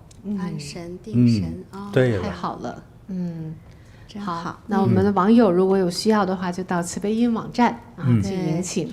好，好，那师父，我们接着来跟您分享下一位网友哈，他叫妙丽，他也想请教师父来为他指导。他今年18岁，是属鸡的。他说师父好，和我同龄的朋友他们现在都在准备高考上大学，可是我对未来却充满了无助和迷茫。我从小就非常胆小内向，一个人的时候会感觉很害怕。一直到12岁，我都是晚上和爸爸妈妈一起睡觉的。到了13岁的时候，妈妈给我报了一间当地的知名的初中，是一所寄宿学校。我从出生就没有离开过爸妈，一下子把我送到了这么陌生的环境，我当时感到极度的恐惧和害怕。每当妈妈把我领到校门口，我就不停地哭。可是妈妈也想让我快点独立，尽管我哭闹，还是硬把我留在那里了。但是我当时无法适应，老师和同学出面相劝，我还是不肯进教室，我总是躲在一个角落里哭。3个月后，学校告诉妈妈，建议我办理退学。妈妈也非常难过和失望，觉得我浪费了这么一个好机会，还严厉地骂了我一顿。之后，妈妈有试着把我送去不是寄宿的这种学校，还有私立学校。可是我对学校这个环境已经产生了严重的恐惧，甚至到后来，连在电影里出现学校教室的画面，我心里都会砰砰直跳。我告诉父母，我有抑郁症，我不想去上学了。父母百般无奈，但是也担心我的状况，后来就同意了我在家自学。基本上从初中开始，我就没有正式去上学了。这几年我一直在上着各种补习班，1对1的补习或者是网课。不去学校后，我慢慢的变得越来越不自信，天天待在家里，觉得自己和同龄人的差距越来越大。我脱离了社会，也没有朋友。我总是没有自制力，人很懒散。学习没有动力，整天浑浑噩噩。这5、6年来，我都处在这个状态。现在我其他的那些跟我同龄的朋友，不是就同龄的那些同学们都在高考，但是我在这个学习的进度完全是跟不上的，也没有办法参加考试。我的父母建议我出国到加拿大去读书，可是我英文不好，我非常现在后悔当时辍学的决定。我感觉陷到了一个死胡同里，迷茫和绝望，不知道要怎么办。近1年来，我开始在网上收看师父的直播和开示，我受到了很多的启发与鼓励。我看到那么多的孩子们上菩提禅修青年营，他们成绩进步了，忧郁症也好了，找到了好工作，这给了我很多的希望。我非常想改变自己现在的状况。请问师父，我的未来该怎么办？未来适合做什么职业呢？我错过了人生中的最好时期，我还能扭转乾坤吗？弟子真诚祈请师父帮助我，让我成为一个优秀有用的人，顶礼感恩师父。这个妙丽小姑娘也是从小就胆小哈，就是不知道她胆小到12岁都是和母亲一起睡觉的啊。但是突然之间到了13岁，母亲就把她扔到了一个寄宿学校，对，就是这样的变化让她产生了极度的恐惧。就现在到这个年龄，没法上学，对，一直都没有再去过学校了。但是也是她很有缘分，1年来听师父的开示，她开始认真的思考自己的人生，想要改变，想要得到师父的指点。对，就我在看他这个资料哈，包括发来的照片哈，如果都没修改过的话呢，就是看着还行。这命相呢看着没那么差，就是但是在整个这个人生的这个命相哈，分3、6、9等的话呢，这个应该是排不上名次，但是从形象上来看的话还可以。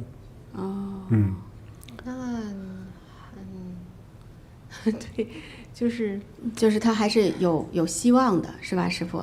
他虽然现在连学都没有上，就是到了这个年龄了，他今年你看他都18岁了，考大学这个时候肯定是不可能了，因为成绩也跟不上啊。如果就他只是提问的问题来说的话呢，就是说，我觉得并不是你一下子要去到加拿大国外去读书哈。你看他们家做事都是猛烈的，有点就是大跨越的。对，要不说就不行，也离不开父母，对，一直到12岁，是吧？12岁还搂着睡觉，对，完了之后呢，要不直接就扔到寄宿学校，对呀，这个是吧？给吓病了，太大了其实叫吓病了，吓坏了，是，都回家了，干脆不读书了。这个说明这个孩子当时吓到什么程度呢？就要吓死了，是不是魂儿都吓掉了吧？我们说为什么他胆子这么小？为什么到12岁还要妈妈陪着睡觉？对呀，这是为什么？为什么？我想我们的观众朋友们也会去想，肯定不正常。对，一般孩子不会这样的，也就胆子小到相当程度了。是。那通常来说，是他感受到什么东西了吗？是不是？如果什么都没有，那你这个胆子小的原因是啥呀？就是说，如果不是胆子小，为什么去了寄宿学校，吓到了，既不能上教室，又不去宿舍，就干脆最后辍学不上了？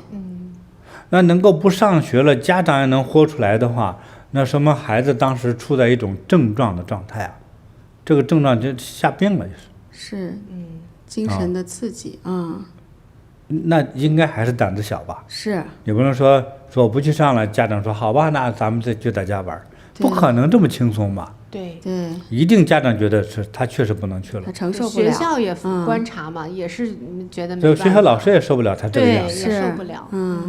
那别的孩子都来就在这儿说巴不得说离开父母不管我了，是不是？对，终于自由了终于自由了。可是他呢就不行了，是吧？所以我觉得这个没那么简单。说胆子这么小，通常不管是看到了还是听到了，至少他感受到了什么令他恐惧的事情。那这也是他命中就是这样的吗？没错呀，就是咱们讲命相，他就这种命，就你出生那一刹那，就决定了你是谁，你的什么样的命运嘛。对呀，他这个命运就是感受到的东西，而且从此失去了读书的机会。哎呀，一个当今的人如果失去了读书的机会哈，他不像回到中国古代农业社会，没事儿能干活就行，是吧？现在来说的话，至少找工作呀，那种发达的机会就减少了。对，那他现在这个样子，那师父还是建议他再去读书吗？还是他父母还想送他去加拿大呢，加拿大就再跨越一下。刚才说了不太现实了。对，我在想是不是这个书都能不能读下去，怎么读我就不知道了都。如果送到国外读书哈，比如说送到加拿大读书，如果孩子又不适应，一个人住一个宿舍，语言又不通，又没朋友哈，对呀，又吓得要死，请问父母怎么处理啊？父母跟出来不是现实问题吗？对，都不现实，是吧？那首先，如果你想这样的话，我们想常态情况下，就是你在你那个城市，能够别寄宿，是吧？先找一个正常的学校，某种不一定正常，某种学校读某种专业的知识和技能，这是我认为是他的出路。但他家长在乎的是什么呢？就那个学历、毕业证。对，那至少得混个大专毕业证啊。我觉得呢哈，活着就好。你这么多年都不上学，不是也接受了吗？所以这个妙丽这个情况哈，就应该说别读学历，而读能力。读一种这个知识型的，能够谋生的。就因为每个人的命运命相还是不同的，是吧，师傅？就是根据他的命相，家长还是应该就是不要好高骛远这样子哈。对，更切合实际一样，比较现实的。对，给孩子就是设计一个更适合他的这样的路哈。我相信家长也是很努力了。对，当时给他送到寄宿学校，虽然这个方式太猛烈了，不合适，但是家长还是想，反正就是努力过吧。但是现在他现实是这样，他既然命是这样子的话，我们要接受啊。对，那么可能就是能够谋生，能够安稳的、安全的哈，一起过生活，这个才是最重要的。是。那这样的话，还有一个现实的建议，就是说，别把他送到国外呀，或者是别去其他的城市啊，远离父母啊，这个都不太现实。不现实，还是就是父母还是多照顾吧。没错，多照顾，多看护一些。对，是不是这样子比较合适？对于他的情况。对，就是别离开家长太远。你要不然的话，一旦有时候变故的话，你想顾他都来不及。真的。还是在跟前比较好。别追学历。对。但却有点能力去生活。这个是最理想的。好的。那也希望妙丽还是继续听师父的直播开示啊，从中也吸收正能量啊。是。对。有机会的话，也可以来参加我们的青年营，对，让自己变得越来越好，很有帮助。对，就是女生啊，我就觉得，比如学个烘焙呀，烤各种洋式的那些哈，小蛋糕、面包啊，对，又香是吧，又甜的，对，小女生去学，有手艺也挺好的，这个挺好的，挺好。找工作工资也不低，对，是吧？因为关键有乐趣。是，好，就一技傍身就好。对，感恩师父这样的一个指导。好的，那师父我们也送他一个礼物好吗？对，加持他一下，好，让他胆子大起来。对，我送给他一个小金刚杵啊，这个好，突破障碍哈。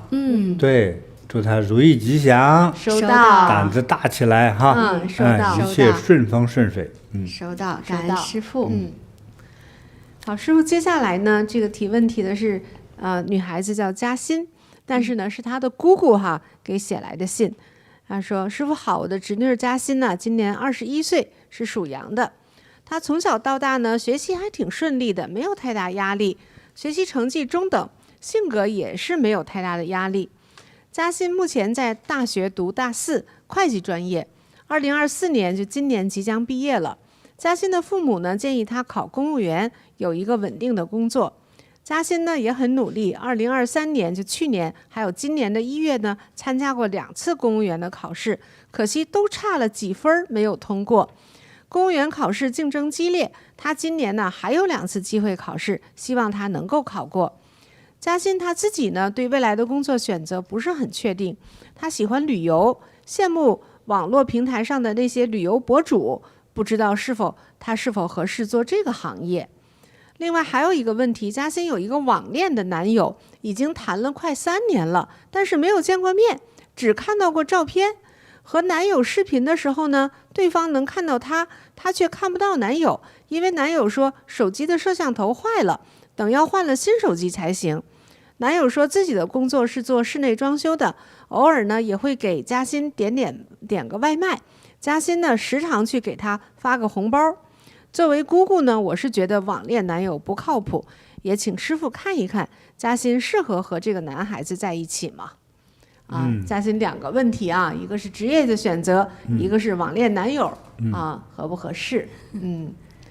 也请师傅先看看他的这个命相面相，看看。议论就不留情哈。好。要实话实说哈。其实我说的是已经很留情面了哈，留给大家尊严哈。对，嘉欣的这个命相我看一下呢，就是，如果分3、6、9等，还是确实不是，也是不理想的。不理想，要实话实说嘛。对，就是，从光看他照片的脸呢，对，就偏模糊。模糊。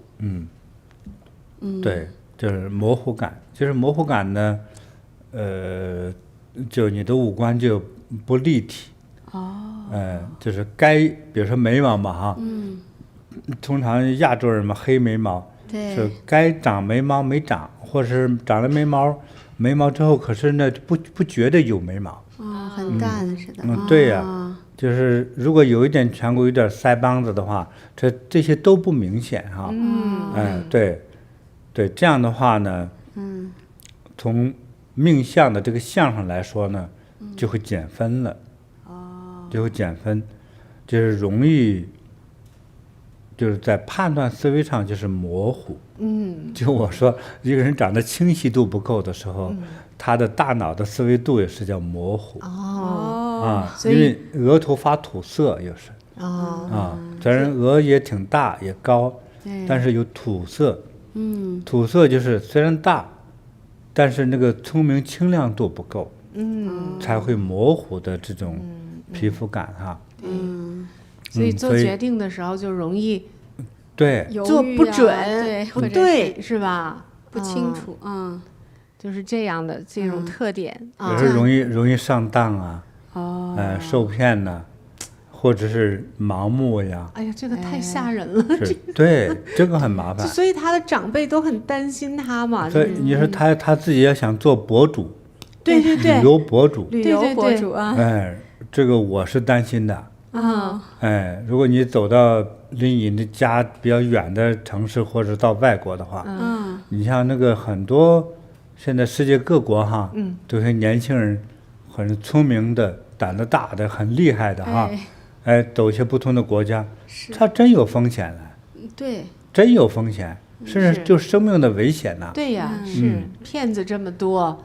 然后那个伤害的都是对你又是个女孩子，她是看别人弄旅游博主哈，她羡慕到哪里到伊拉克，你看人家拿着枪你看伊拉克土豪是住这个，你看的是你好奇的那一面，其实背后隐藏的那种凶险哈，是你所不知道的，尤其是个女孩子就是说。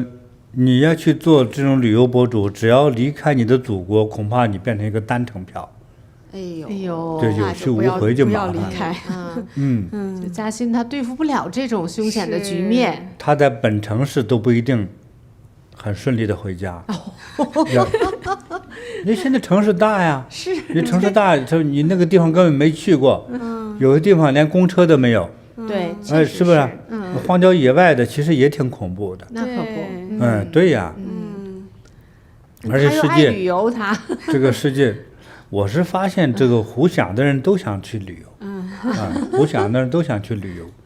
这旅游其实，你第一个你要有钱，是吧？对，有时第二个你有独立，在外地和外国语言不通情况下的基本生存能力，你有吗？你能一个人把一只狗打伤吗？就正常的狗来说，你做不到这一点的话，最好别去做什么旅游博主。你抽空去你们家附近公园旅游一下算了，还能找回家。 2小时是吧？买个雪糕回来就高高兴兴，这个你妈放心是吧？要不然你要出了国之后，我都替你不放心。还真是。我不是贬低你哈，这我也是国际间到处游荡的人，自己深深体会到那不容易的。有时候你问路，即使你语言不通，比如说你到伊拉克，你问路，你到底说什么话吧？是不是？阿拉伯语不会。在电影上学的那2句日语都没有用，对不对？对，这你那个根本就像傻子一样，是吧？你在电影上你看别人都是傻子，都是好玩的。当你现实的这个不同的国家和世界之后啊，人呢才感觉到家最好。早知这样我干嘛离开家呀？人人都后悔这样子，我都有好几回后悔这个，而是不容易的，所以呢，尤其是这种旅游博主啊，旅游的这些家伙们，就是别妄想了哈，好好活着吧啊！为了好好活着，别干这活哈，不现实。那嘉欣他这个事业的追求，就考公务员，反正也不容易哈，他就考这种模糊感，对，很难成为叫正业的那种很竞争力很强的这个职业。是这样的。反正他现在也确实都已经受挫2次了。那师傅觉得他做什么职业比较适合他？马上大学毕业了呢。对，马上大学毕业了，他学的是会计。学的会计啊？对，我。对，会计本来是一个要求意识模糊的人学了一个特别精致的事情。我就提醒你，第一个0虽然等于啥都没有哈，考试跟一个0分就等于没有分嘛哈，但是写账本的时候不能随便往上画0，也不能少0啊，都不行啊，还不能随便点小数点，对吧？所以你这一大咧咧就完了，乱点乱画哈。我跟你说，在账本上的0都不是0，都不是代表空哈，都可能代表百万千万亿啊，都是巨大的数字哈，这是很恐怖的哈。对，看似一个思维模糊的人要做会计，这是个精致的事情。那怎么办呢？既然都上了贼船了，那我觉得与会计相关的吧，比如能找到一些小企业哈，帮人做库管。管仓库，管仓库，数就记录，做些记录，对，现在各国的仓库库管的话，也有一些软件哈，对，帮人弄一些这些管理，可能还行。我觉得你还算是个实在的人，对，虽然你自己梦想着到处跑哈，所以内心还是个实在的，你对世界其实还是恐惧的哈，对，就是干这个比较好。好，那感恩师傅的这个指导。对，至少别干那个竞争力太强的。那等于说你走路都不踏实，说我和人赛跑，那不是自己的短板吗？是不是啊？所以说别干那种事儿。好的，好吧，好，那师傅看看他这个，我们刚听到他这个网恋的时候，哎呦，我们觉得这个也是，他挺不闲的哈，还网恋。咱们观众听着都不靠谱，真的。对，他这个网恋最主要是什么？他谈了快3年了，真正的真人没见过面儿啊，不但真人都没见过面。那给谁恋爱呀？跟那个给空气啊，对，就天天在手机上跟人聊天儿。就是知道，反正对方有个人儿，然后呢，对方跟他说，对方的手机的那个摄像头坏了，所以就是打不开，这个让人很。但是他经常打开摄像头，就是人家看着他看不着人家，但他也觉得这个很正常，让人怀疑哈，就是骗子经常用这招，就说我摄像头坏了啊，因为他不能露自己的庐山真面目嘛，对所以这个人。到底怎么回事？姑姑担心啊，就来请师傅来给他指导指导。那还用说呀？对方就是个骗子。那这孩子不信呢，那么都不算是爱情骗子。就他没有什么爱情，他就是在骗人。对，就可能我觉得对方是个老太太。老太太，你作为女人才了解女人心嘛，是不是？我觉得老太太还好嘞，我就怕是个色狼，对，不是大哥之类的，对对，又骗财又骗啥的，不是现在人都没见着，就是别的也不是他在。你知道什么叫杀猪盘？他得先养猪，养猪得培养，最后一竿子一下子。现在人骗的都是钱，很少骗那个人的哈，一般都是冲钱来的。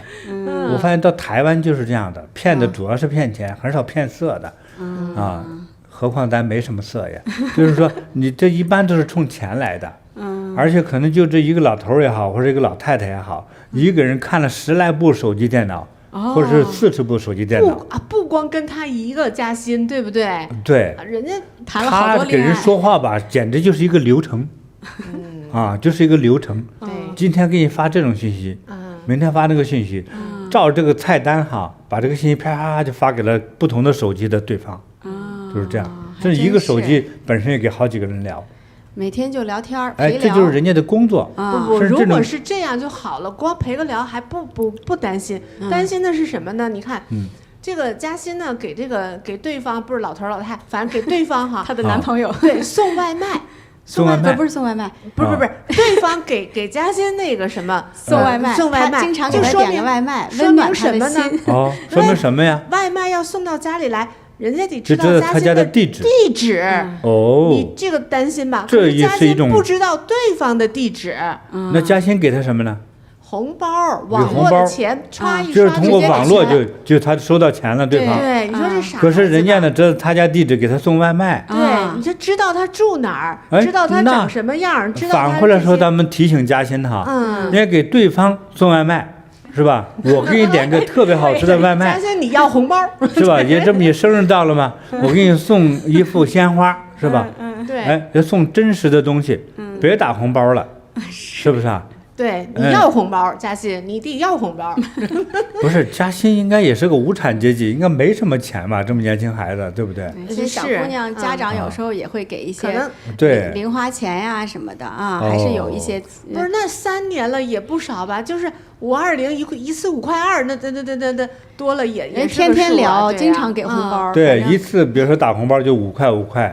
对方这个老太太呢，面对几十个人呢，老头也行，一天赚不少钱，一天不少啊，比上班好啊。对，就是聊天。退休生活一点都不寂寞。是吧？真的要老头就好了，阿弥陀佛了。我担心不是老头，我担心是反正不管是啥都是骗钱嘛。不管他是多大年龄吧，哈，反正这就是骗钱的嘛。对，所以他这个嘉欣这个年龄的哈，就这个情什么初开来着？情窦啊，情窦哈，情窦初开，青春痘哈，初开花，是吧？看着什么都新鲜哈。哎呦，说的这个就是自己情窦初开吧，就把对方那个就当成自己的男友了。其实他爱的就是一个人设，现在网络上都讲嘛，人设，对，就是一个虚拟的，就是人家比如说我什么1.80米25岁，什么我搞什么装修的，对吧？我有钱，我什么什么。有多少信息是真的呀？可能一条都没有，说不定性别师傅都还说老太太呢，说不定连性别都是假的。所以咱们就猜他到底是性别是谁，年龄多大就不知道啊。对，所以他爱的是一个虚幻世界里的一个虚幻的东西，哪是真人呀？要嘉欣，你真是要想觉得这是个恋爱的话，你就奔现。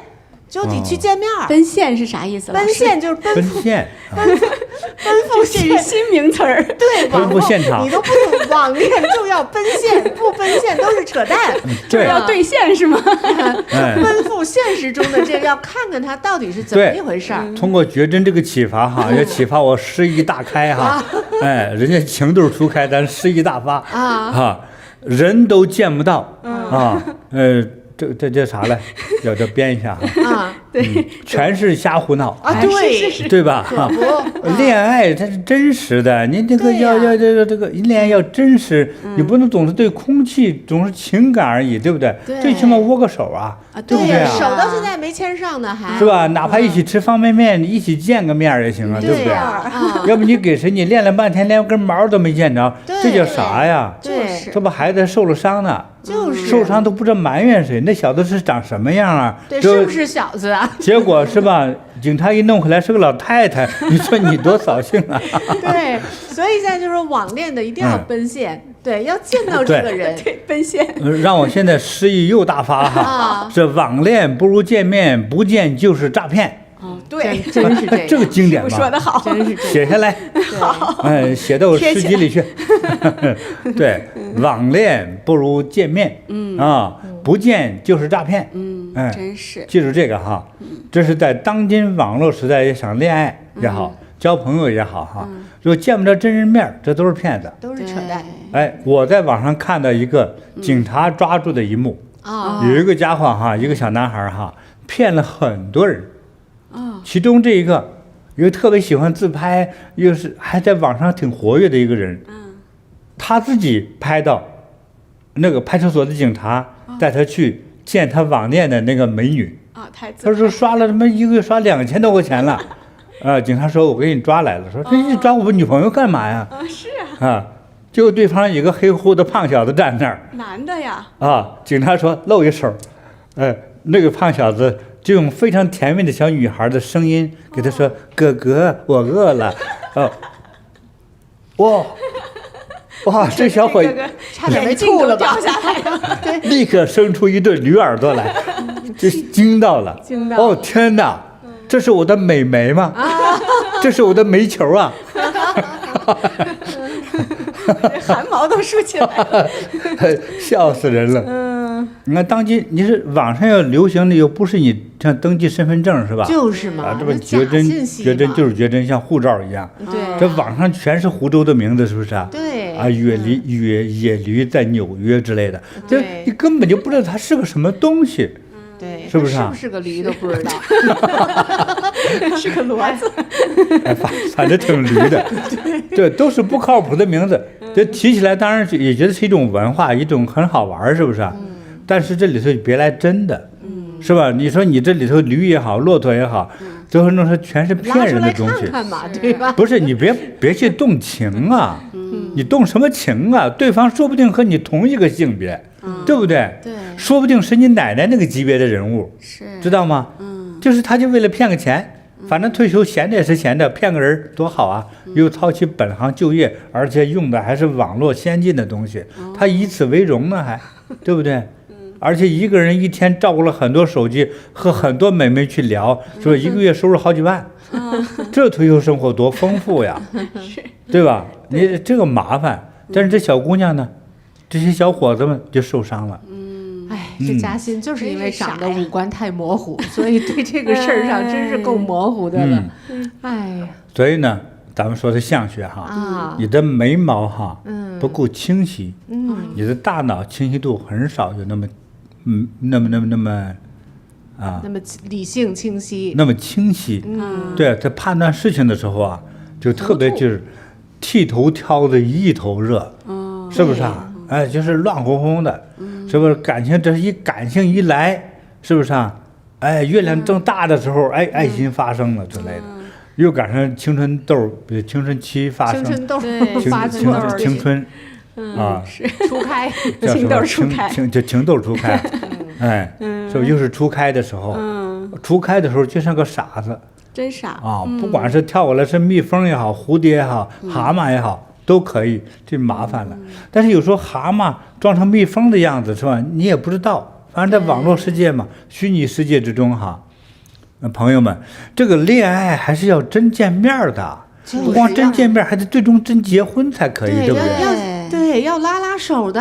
对呀，哎，对，所以那你这么老远怎么拉手啊？对，真要看看他的眼睛，从眼睛往心里看一看，对视觉、触觉各方面的闻味儿，这都是必要的。看看味师傅老道是不是讲吧，相同气味相投，对对，得好好考证一下，这是不是真人，是吧？对，要这样子哈。对，这人还没什么太大的犯罪记录，是吧？甚至还有点存款，还挺能干，是吧？长得也还凑合，这些都是你去验证的基本标准。你这3年没见面，早就应该撤了，早就是不是啊？应该散。这肯定是在骗人，不用多想了，一定是在骗人。是好了，嘉欣，跟他拜拜。拜拜。是，好，来感给嘉恩师傅欣礼物。啊，我觉得挺可怜的，有礼物。对，安慰安慰。哎，咱们给他一些智慧啊。哎呀加，持安慰他呀。哎，你看看，这多么隆重的哈安慰呀！绿松石，哎呀，绿松石的这个项链呢，你看多好啊，18K金啊，加上安慰他，戴上就有了好运气了哈。收到。一戴上它，小姑娘们、美女们戴上它之后，立刻就亮起来了哈。找对象，找个好的姑爷男人不在话下哈。对，哎，这个美好的爱情随后就来了哈。感恩师傅，还有黄财神的吉祥卡。黄财神护佑哈。别老给红包了，嘉欣。黄财神这个天王的眼睛帮你盯着看那小子，对啊，对吧？一定要给你送来个好人才，收到，又帅又好的夫婿哈。收到，感恩师傅大加持。哎呀，我们都替他着急啊，真着急，他姑肯定急得不行了，所以赶快给师傅来发信呢。是，我听都着急的。好的，师傅。好，那接下来呢是来自美国的薇薇哈啊，他也想请师傅指导。他说：“师傅好，我今年22岁了，我是属马的。目前呢，我就读于斯坦福大学的生物工程专业，是3年级。在未来的事业规划上呢，我也倾向于做软件方面的工程。自从去年年底啊，我就感觉自己的运势啊就不顺畅，事的进展呢都不尽人意。比如说吧，从去年9月份开始，我积极的申请各种各样的实习机会，递交了70多份申请，而且呢也参加了多次的面试。我觉得我面试表现都挺好的，可是都没有成功，这让我感到很焦虑。我担心缺乏实习的经验会影响到未来的就业。那去年呢，我还参加了一个学校的项目，项目方呢是应该支付我报酬的，可是除了我之外，项目其他的参与者都得到了他们应该得到的报酬，就是我没有拿到。我因为这个事儿多次向学校咨询，学校也承诺会处理，可是已经过了2个月，还是杳无音信。还有就是我目前还是单身，虽然我都已经大学3年级了，没有谈恋爱。母亲呢一直期待我能找到一个合适的对象，到如今我也没有遇到如意郎君。我想请问师傅，在龙年里，我的运势是不是能有所改善呢？也想请师傅给我指导，大学毕业后，我是应该继续深造就读硕士学业，还是早早的出去找工作呢？感恩师傅的指点。这算是高材生了哈，师傅，来自美国斯坦福大学的这个薇薇哈，她学生物工程。差不多接近世界首席的这个学校了哈。这说明他还是至少这个也证明了他的这个学习能力。这孩子这个智商哈非常高哈，能干啊，聪明哈，师傅。对，那我呢也是给他看了一下他的这个相，大约的这么算了一下哈，命哈，实话实说了哈。这个先说级别吧哈，369等哈。对。他属于上等。哎呦，真好啊！哎呦，高兴哎！一流的命。对，命好。对，美国总统手下就是他了哈。那大富大贵的感觉。这大富大贵的姑娘。对，所以我们在看，一个是他的这个生日时辰的相，再到上他这个长相哈，都是一流的。就是命相还是很好的。我在看他这个脸呢、手哈，当中描写的那种富贵相哈，他的相片照的有问题哈，实际上这个他的真人呢，就是更好哈。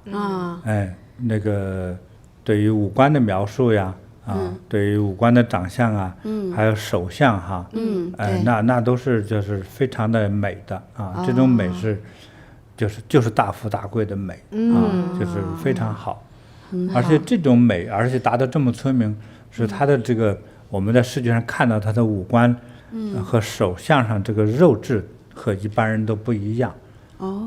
对一种有一个是形美，第二个呢，它这个肉质的美感呢，质感如果比如说对着太阳照，你正伸开的时候有点透明感，就是那样的，那样的肉质的人呢，是非常的聪明的。那他的事业呢？哎呀，大富大贵那个啥都行。事业，你问的就具体了哈。也就是说，他去所求的这个事业来说的话，他是应该说非常好的。就是他的这个创造力。因为他天生带财啊。他天生就是个富贵的人嘛。所以他天生带财。所以如果他去哪一个公司啊，哪个机构里去的话呢，其实他去哪里的话，其实给这个他所在的这个单位来说带来挑战，就给同事会带来压力。对，因为他能干呀，他非常优秀呀。对，对，所以的话也是其实会刺激到别人，这些是必然的了，就不用在乎。因为能干的人永远都是这样的，是吧？那不能干的人说哇，你这么能干的时候想不着我们了嘛？那没办法。就是一个就是金子就是要发光的，这是肯定的，这是有道理的哈。对。但是他说他因为也在找这个实习的工作嘛哈，找了好多家，然后也没找到。然后，而且那个学校的项目上还有点受挫折，该发钱也没给发钱，就觉得这运气怎么这么不好？对。哎呀，这个怎么看待呢？这是所有的这个青年毕业生哈，无论未来命运如何，但是此时大家的心情都着急。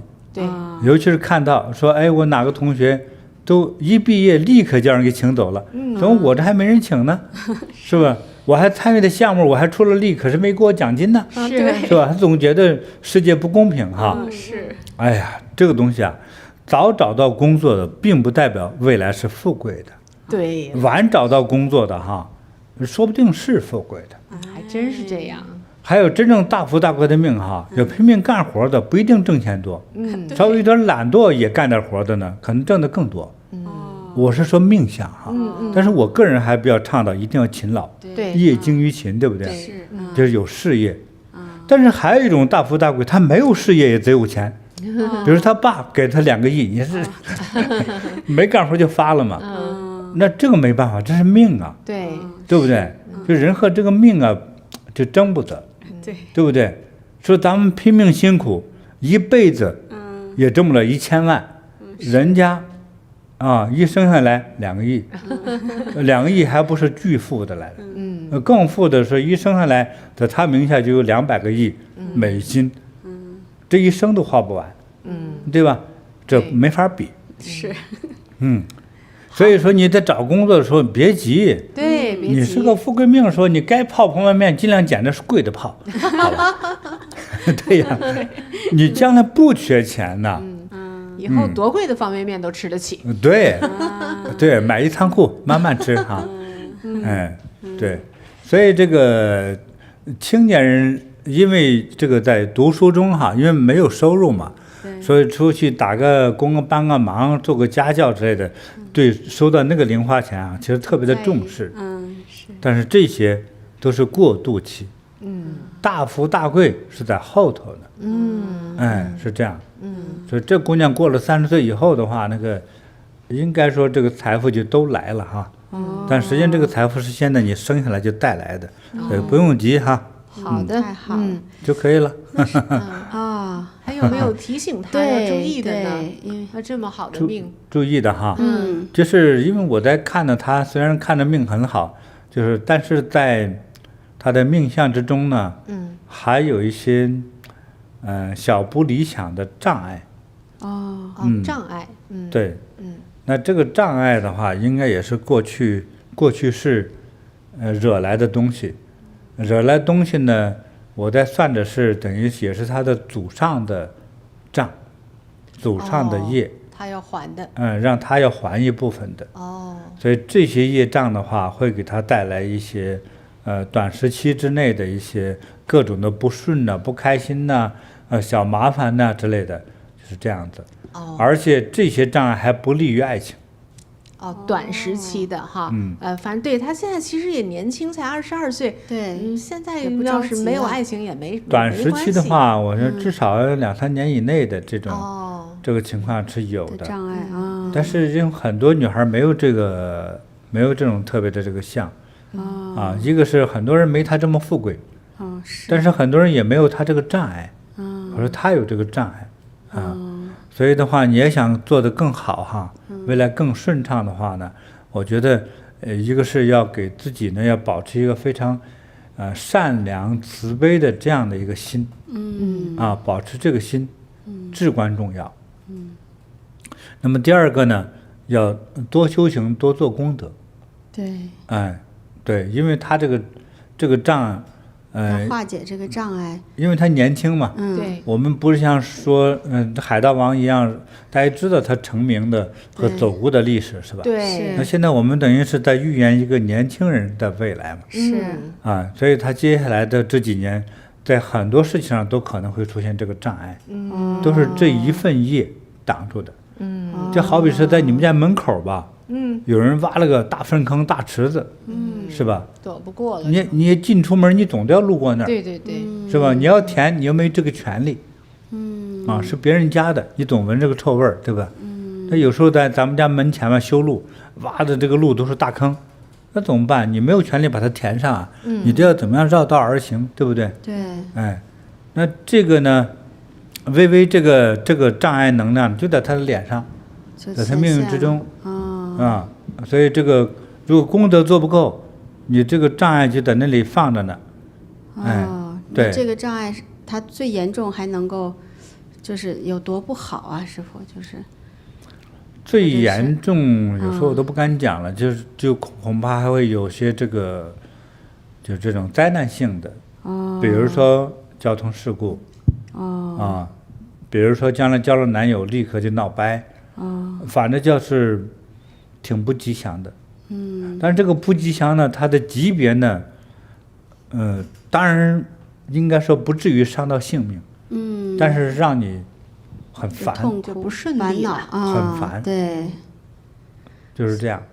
好，但是师傅所以还也是要都指点了，对，好好的去清净的心、慈悲的心修行哈，做修行功德做功德，对，这样就是一个出路。对，要跨越这个障碍哈。是，好的，那其实我还看到他另外一种未来，我也不是觉得他命好，我高攀呢，还是就是我的真实感觉呢哈，就是我觉得他，挺适合修行，他有这种灵性的感觉，就是有这个因缘，有这个因缘，将来呢可以多帮很多人，这是他潜在的，是他潜在的因为我这个对我呢就用功夫呢和他灵魂对了个话，他灵魂这会儿一说见我呀，这修佛法呀，就是高兴的，这兴高采烈的，就是他潜在的这个意识非常喜欢修行，但是外在的东西呢，说这和因为社会对比造成的一种感觉吧，就是说我要有个好工作，对对对，所以他这内外两个我呢是不一样的，所以我就提醒呢，你在追求着外在的这个自我，追求这个事业成功之类的这个事儿的基础上，这作为生活基础，但是呢，你真实的你是喜欢修行和度人的，所以我还是希望说别放弃修行一定要坚持做好菩提禅修，还要身上带些护身符我会送给他好这样的话感恩师父，别的什么事儿，你先做好这种修行和善良的事情，对，那别的事情呢，别的吉祥的事情呢，就它会自动的会变好了，就是太好了，那像今天我们讲到的人呢你的种种的不吉祥呢，我这里都会帮大家，好吧，化解这些灾难，化解这些不好的东西，好吧。太感恩师傅父了。也送给微微一份小礼物。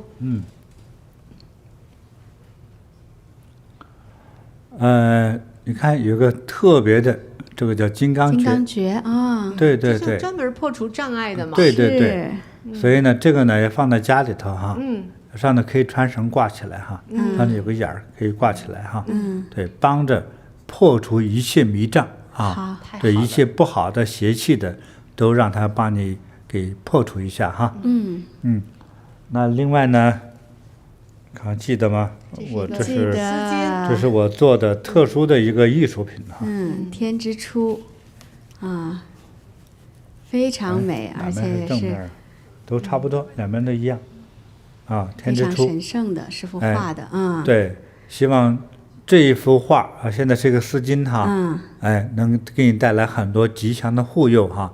你平时呢就在脖子上围一围哈，既能保暖呢，也能带来护佑哈。感恩师师傅傅，太好了。那还有呢，就是黄财神哈，啊，真是，哎，黄财神给你带来贵气和护佑哈，哎，祝你龙年吉祥啊，未来呢吉祥如意，大富大贵。收到，感恩师傅傅。哎呀，非常感恩师傅今天是讲了这么多的真实的案例哈，对，而且从那个名演员德普那边，我们也看到这个命相跟他这实际的生活还真的对非常的吻合的啊。师傅在今天一开篇的时候就讲到了，这个命运其实是注定的，包括我们这场直播都是注定的啊。但是我记得师傅跟我们讲的时候也讲过一句话，说有一类的人呐，算命是算不准的。对了。那种人呢，想知道吧哈？想啊我相信网友更想知道。对呀，对呀，还有算不准的命的人。在我小时候哈，我的师傅，还有我这个命相学的师傅啊，就跟我说过，他说呢，有一种人就算不准，他皈依了佛的，信佛开始修行，再确切说，佛教的修行人。他的命相就不能按照正常的命运来推理，因为佛的这个能量呢，比这个天王都大，所以你相信他的话呢，他就会帮你将你的命运呢变得更吉祥、更好。对，真修行领悟了之后哈，你要求的富贵，甚至不求的富贵，都会得来富贵，或者事业有成，他就让你事业有成，让你相貌出众。就会相貌出众，这未来都会出现这样的结果。所以意念里头有了这点意识，它就会成就你的愿望。因为你是一个吉祥的人。这个天上地上的这个神灵啊，都护着你。在更高境界来说，如果你是一个修行人，那未来你会成佛呀。未来要成佛的呢，你自己不知道，你还自己可怜巴巴的说：“哎呀，我的下一碗饭在哪里呀？我的工作在哪里呀？我女朋友跑了，等等的各种烦恼都障碍着你。但可能你未来是一个不得了的人。所以神灵知道，说这是未来的佛，说这是未来的菩萨，这是未来的罗汉，未来的佛教大师、大禅师都会神灵护着你，是这样子的。那所以你的命运之中所说的各种的灾难呐、麻烦呐、委屈呀、痛苦啊、贫穷啊，甚至早亡夭折等等的，都会化解掉，都会改变。说比如说延寿了、吉祥了遇难成祥了，该有的灾难甚至根本就没有发生，不要说化小了，根本就没有发生，就是这样子啊。所以这类人算不准。我是不是回答了你们问的问题？对，非常感恩师傅。所以这个修行哈，多么的重要有佛光的护佑有多么的重要，非常重要。对，所以我们如果有这个机缘，已经走入佛门，好好修行的，我们就珍惜这样的机会，是改变我们的命运。我记得这个开课前的时候呢，你问我这个问题，那我就给你回答了。当时你又加了一个问题，你是说那再来学佛的话，那什么样的状态下才算是修行人？对，我想的是不是就是能改命什么状态下才叫？对，是吧？对。那我觉得哈，第一个正式皈依这个师傅，皈依的佛门的师傅。第二个给你起了法名，就等于在佛的那个世界注册了，就有了你这号人，有护照了，没错了。你在那儿就是有了你的宝座，有了你的身份了，你就是注定是修行人。那些人说偷着乐，嗨，我从皈依之后成天忙自己的事儿了，对，我就没有好好修一天，对，没关系，一样的，这都没关系，也没做功德，一样的。哎呦，但只是说呢，太慈悲了，只是说你被忽悠的程度就会不会说减缓了10%的冲击，还是减缓了80%的冲击？这个里头是有点差别。你说你都皈依了你跟着这个师父修法，师父佛成天在帮你背这个罪，背这个业。那可真是。通常你皈依的哪个师父，这个师父就为你背这个业。那真是，对不对？但有的时候师父好好的，突然吐血多了，师父突然觉得身体觉得不适，走路轻飘飘的，是吧？那很多时候师父给弟子背了这个业，你这个弟子本来是今天遭车祸撞死呢，对不对？你没撞死，你啥事没有，就做了个噩梦。可是师父醒来就吐血呀，严重的感冒，昨天好好的，今天突然间就身体受不了，等等。师父在替你背，背在用他修行的功德帮你挡这些东西。但是有时候天神呢，在帮助的这个时候呢，说这小子皈依的时候光占便宜，是吧？一点正事儿不干，也没有护持，也没有供养，也没有修行，是不是啊？本来是撞死，今天咱们忽悠的这个程度说的话，能给他点颜色看看的。那本来就是你的命嘛，是不是啊？对呀。把那个腿撞折算了就。那本来是把脖子撞断的，是吧？这撞折个腿，就是给你个颜色看看，就让你赶快醒悟，好好修。对，是这样的，你还会受到一定的冲击的。但已经是大事化小了。对呀。就这个时候让你提醒你，赶快来修。是性的，还真是。对，你要做一个知恩图报的修行人。对。对，那也在提醒你，人世间的这个财色名利少追了。有命才是最重要嘛。这样也是这个提醒。对，这是我们有这么一个理解和感慨吧。感恩师父的教导。好的，那非常非常感恩师父。那其实网友这个反馈也是意犹未尽的感觉。对听得很对，因为我们花了这么多的时间，其实我们也只是讲了5个案例哈。对，还有更多的人还在寻求师父的指导跟帮助。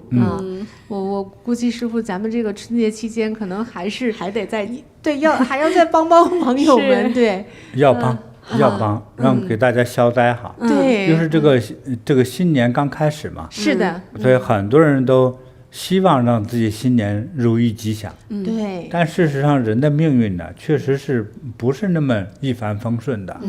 对，所以各种的，有的就是有灾的，有的是这个流年相冲相克的，是吧？等等，这些都需要去护佑和消解这些灾难。对，需要消灾，需要开运呐。对，所以呢，咱们再做一些能让大家这个消灾解难的项目。给大家给这个机会。好的，感恩师父。对，那首先就是我们上一次直播的时候呢，网友也有祈请师父就是这个黄财神的黄财神金身的这个功德项目也非常感恩师父慈悲的许可了所以我们就已经在菩提禅修学院网上开启了对。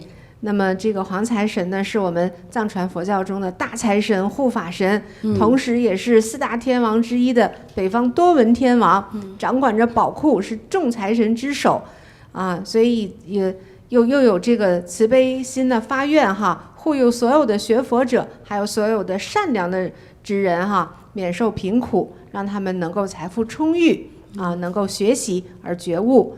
所以呢因为这个愿望呢，那我们去真诚的发心塑黄财神菩萨金身的人呢，就能够得到黄财神的加持，能首先获得富贵，获得健康长寿，还有智慧延寿，成就美好的人生真好。对，而且这个师父也很慈悲，希望更多的人能够跟黄财神菩萨结缘，所以这个功德项目的金额呢，也是大家都负担得起的1年是180美金啊。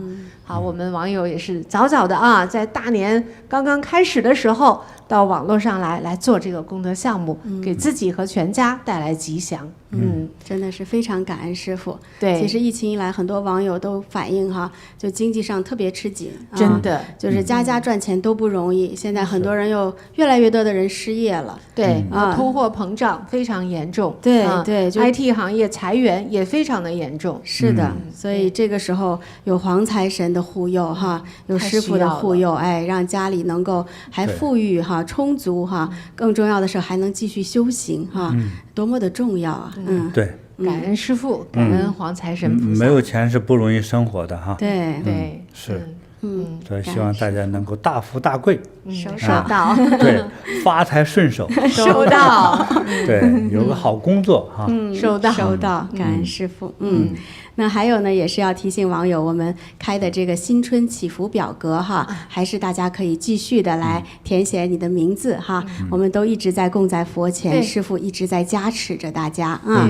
对同时呢，也是填写了祈福表格，有能力的网友也一定要记着为自己要点一盏灯哈。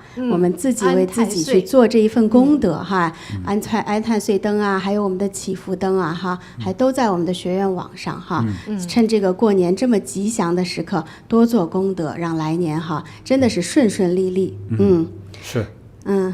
还有呢，就是在年初的时候1月1号的时候师父有给一些网友们特别的奖励，就是师父亲笔签名的贺信这份贺信很珍贵，我们很多网友其实已经陆续开始收到这份贺信了非常感恩师父。那一些地区呢，可能不能够邮寄的这些网友呢，现在可以去我们的这个语数房和学院网上就是你们平时登录的这个这个账户登录进去之后呢，它有一个我的奖励我们新增了一个这个栏目，你点击这个栏目就会收到这一封信的电子版。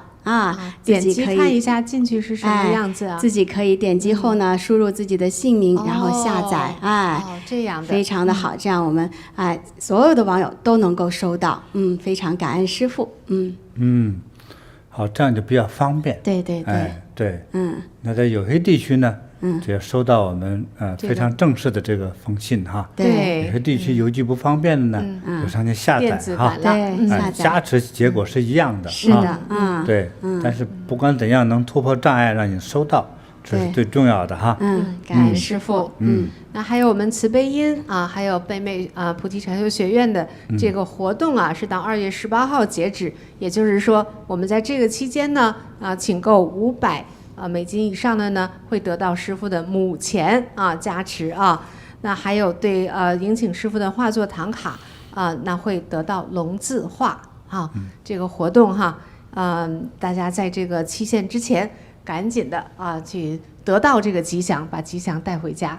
对，慈悲音上其实都是师父为我们精心挑选的，特别有加持力，而且特别有禅意的这些法宝非常吉祥。这个时候买来自己带送亲友都是很好的，而且我们每周都有上线新的吉祥法宝。对，所以大家时常要去看一看尤其好多法宝都是上去没多久就抢购一空了。是的，对，对。还有就是最后一个呢，通知就是想给大家提醒，我们的这个语数房的客服邮箱有更新，大家把这个新邮箱地址拍手机照下来需要跟语数房联系的时候就是 contact@ 语数home.com。好的，好，拍个照。好的。那师父，我们也预告一下下一次直播的时间。好，那是我们的大年初5温哥华的时间，大年初5就是周3，2月14号晚上的6点钟。那是亚洲台北时间大年初6，2月15号上午的10点钟我们还是这个消灾开运的系列。好的。对，那还有网友还需要向师父来请示请教的呢，那也可以通过我们的那个表格再把你的这个申请你的需求再填写进来我们还有机会还有机会来选择一些网友。好的，因为新年的原因对，就是因为很多人包括自己家有事业家里的安宁状况非常需要护佑和调整的呢。对。那今天呢，其实也是让大家看到对我准备的几尊菩萨对，都是有原因的其实这都是菩萨在我的左手呢，就是四臂观音呐，这是铜铸造鎏金镶宝的，这都是目前世界上的铜鎏金当中最精美的，因为很多国家已经没有鎏金了，那鎏金的整个工艺它会有一定的污染性，但是这个作品呢就没有了污染性，它有了神圣性，而且呢就是这个铜呢它不会生锈通常也不会变黑，因为上头是一层金子这个工艺非常的精致，都是手工制作的那我给它起了一个特别的属于它的名字叫做睿智威德四臂观音菩萨是吧？这个铸造鎏金錾刻镶宝石非常庄严精美庄严精美这个像我的右手边呢，这也是这个四臂观音那四臂观音我给大家介绍一下呢，主要是一个是护佑有功德的这样的大菩萨，那么第二个呢，破除一切的魔障，无论是各种因缘的魔障，这鬼气邪气障碍等等的一切，包括你在智慧中的那种愚痴无明它都会帮你破除所以在我所知道的这个四臂观音菩萨，不像今天我们做的这个像这么大个尺寸笑脸相迎这个样子，它是观音菩萨之中就是这种大威德式的愤怒像是这样的大菩萨就是这个世界上没有任何的这种障碍物污浊物能够挡得住四臂观音菩萨的威力，也就是他的手掌一挥，一道神光下去，所有的障碍全被突破所有的邪魔就会毁成了空气了，是这样的所以在这个在神国当中有的人把它感恩为就是无所不能的大天神，也有人把它甚至理解为叫破坏之神，那其实呢他是佛的弟子是慈悲的善良的，就护佑一切众生的，那个众生的善良的需求他就会在你这个需求成就的这个路上的障碍他会把你破除，懂得了所以不简单。说为什么我们温哥华道场有观音殿，观音殿供的主佛就是四臂观音菩萨呢？是这个原因。一般不懂的就是那菩萨一定很温和永远温和的像春风一般，没那么简单对，所以我相信会有很多人是需要这样的护佑，才能让你的一生不白虚度像在你们两个面前的这尊菩萨呢，看到像女相并且他这个手里一个宝剑挥在这个肩上头这样的拿这个剑呢，这就是文殊菩萨我起一个名呢叫做智慧大海文殊菩萨。文殊菩萨那他这个智慧叫做无量无边的胜过于大海的这样的智慧。咱比如说前面这小姑娘一会儿做这个事定夺不了迷糊，和空气谈恋爱等等的这种很奇怪的这个行为，如果你供文殊菩萨是吧，菩萨立刻警醒你说那是骗子，说是做梦你都知道，或者在你心里头你就得到这个启发，这样智慧无边。那也有人问我这个文殊菩萨能不能帮我高考可以高考算个啥？如果说你稍有功德，让你升官发财让你获得大法力，让你获得人间的某种成就，有些小孩子说我就想去独立经营做生意，成为一个很好的并且很有钱的老板，可不可以太小事情了，不就是人家一个老板嘛，不就满足你心理上我多赚了那么多钱嘛？在这个四海之内，这个钱算什么呀？什么都没动，你就有发财了，就是这样的啊。所以无论想获得财富的、智慧的和人生之中取得一点大的成就的这2位菩萨，我给大家介绍到这里哈。我相信是有些人特别的需要。是的对，像这个香炉呢，通常让你就香火鼎盛，有2大寓意。第一个就事业兴旺发达，对，第二个呢，子孙繁盛啊，这是传宗接代的。所以我们在这个看这个风水的时候啊，用天眼，你在看他的那个祖坟那一块上，那家运气好的，真正那个能量场的往上，像有点像蒸馒头一样那个气冒青烟。对，好的，它不是一般的青哈，那里的青是就轻飘飘的那个青。其实很多好的上头冒着金光和银光啊。是这样的，那坟上能冒这个光，能啊，你也修到那个一步，你也能看见。你没看见的时候，你就说，师傅说真的假的呀？所以以后咱们这个像今年开办那个禅师训练班哈，以后就我们的禅师训练班之中就有这一课看奇特的光，就胜过一看普通风水。你看这个地方放着这个漂亮的光，这风水宝地就完了，就不用光看脉络。风水宝地。你看那谁家祖坟在那冒着这个光，这个吉祥的光，风水宝坟是吧？那他们家的儿女肯定有取得大成就的，就是这样子的哈。所以这个是不一样的哈，大家知道了哈。所以像这样的这个功夫，在接下来禅师这个培训班之中，这些是必修的课程。命相学必修的课程修禅打坐绝对的必修课程。太好了，太想期期待着。所以呢，咱们今年有很多这种这个吉祥的这个消息哈。是，我相信都是好消息。我们热心的网友新春肯定特别开心。真的，非常感恩师父。听到这儿，你还在听的话，你是一个大富大贵的命。收到。但是我不管怎么说哈，说你大富大贵的命，你不要随便去投资哈。还有网友给我写信人，师傅保佑我又去签什么合同，一说的天大的那个项目，你说的越大，我觉得完了，就是这样的。你不问我对不对，你让我说保佑你，我是签合同成功，你不签还好，签了完了。所以呢，就是投资的事情，再提醒你，千万要小心。不管是你亲戚也好，你二舅也好，说的这些事，你先去疑问好不好？好吧，钱不要随意脱离你的手，记住这一点哈。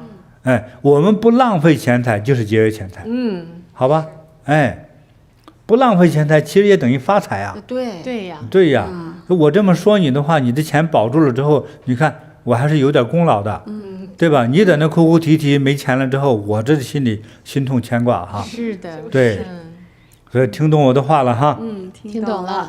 我们今天听的每位有缘人哈，真正大福大贵，收到；大吉大利，收到；长命百岁，收到；诸事吉祥，收到。那我们下期直播哪一天？对，是大年初三，2月14号晚上6点钟，温哥华时间台湾台北的时间呢，2月15号上午10点钟。好，那我们不见不散。好，谢谢大家，感恩师父。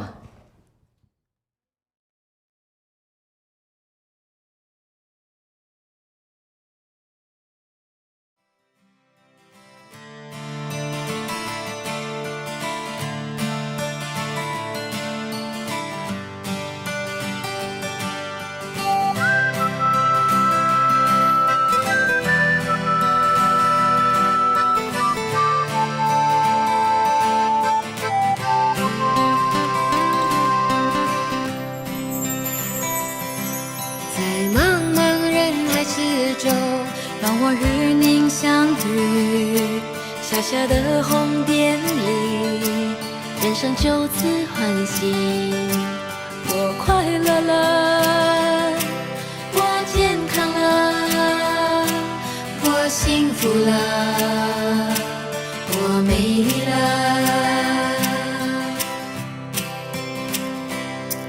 在茫茫人海之中，让我与你相遇。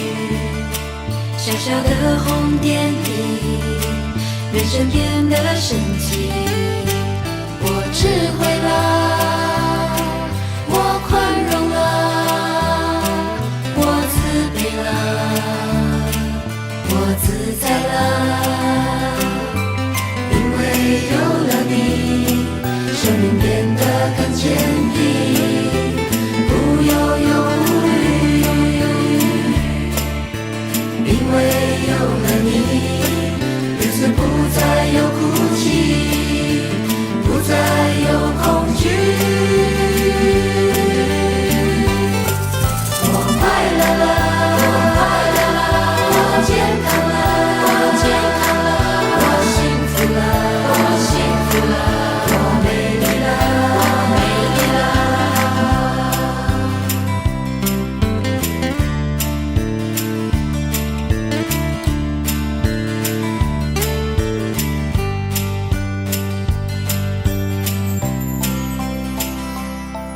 在茫茫人海之中，让我与你相遇。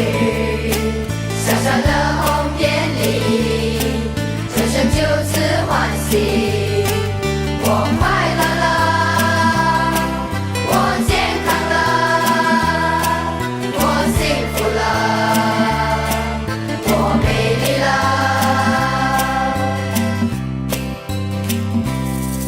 在茫茫人海之中，让我与你相遇。小小的红点里，人生变得神奇。我智慧了，我智慧了，我宽容了，我宽容了，我慈悲了，我慈悲了，我自在了，我自在了。因为有了你，了解生命的真理，救赎的意义。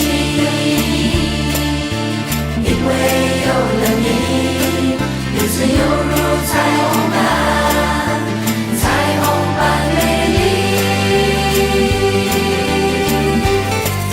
我快乐了，我快乐了，我健康了，我健康了，我幸福了，我幸福了，我美丽了，我美丽了，我快乐了，我快乐了，我美丽了，我美丽了，我幸福了，我幸福了，我美丽了，我美丽了。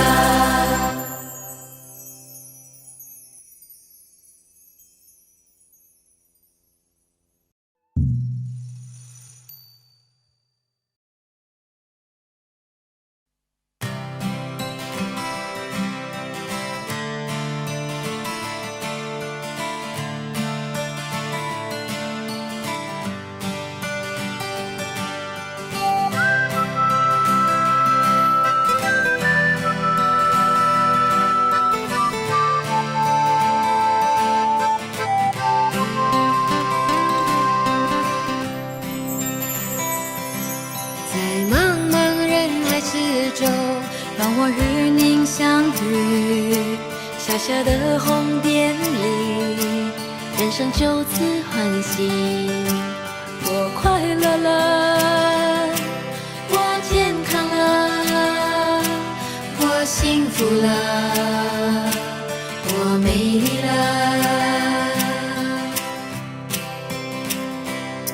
在茫茫人海之中，让我与你相遇。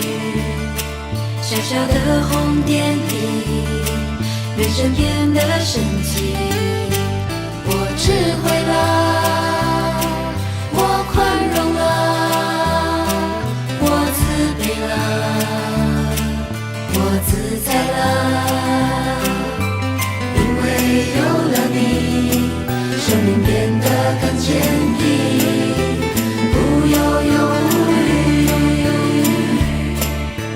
因为有了你，日子不再有哭泣，不再有恐惧。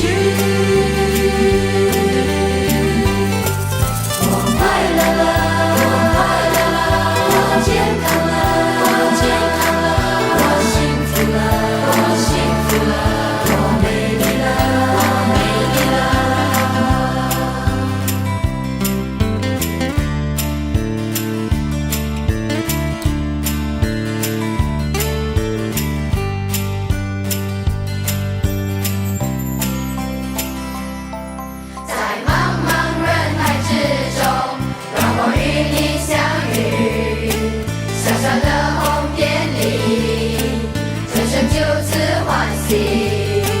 我快乐了，我健康了，我幸福了，我美丽了。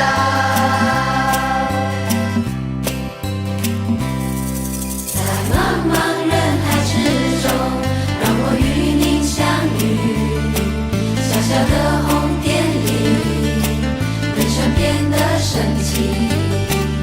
我智慧了，我宽容了，我慈悲了，我自在了，因为有了你，了解生命的真理，修行的意义。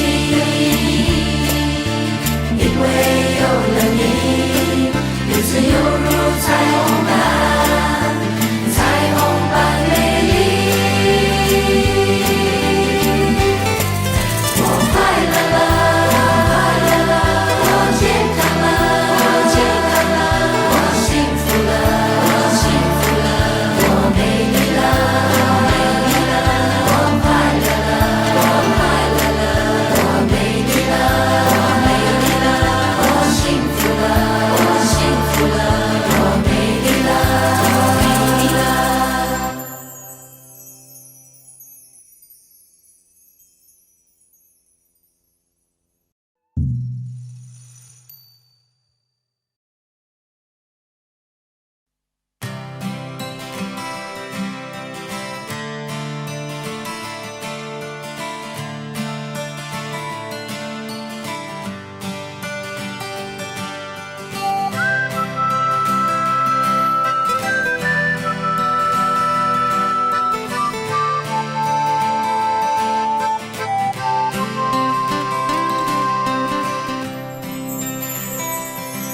在茫茫人海之中，让我与您相遇。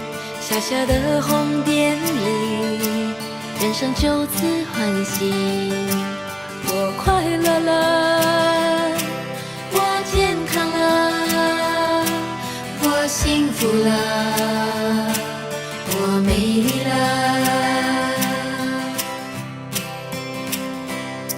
在茫茫人海之中，让我与你相遇。小小的红点里，人生变得神奇。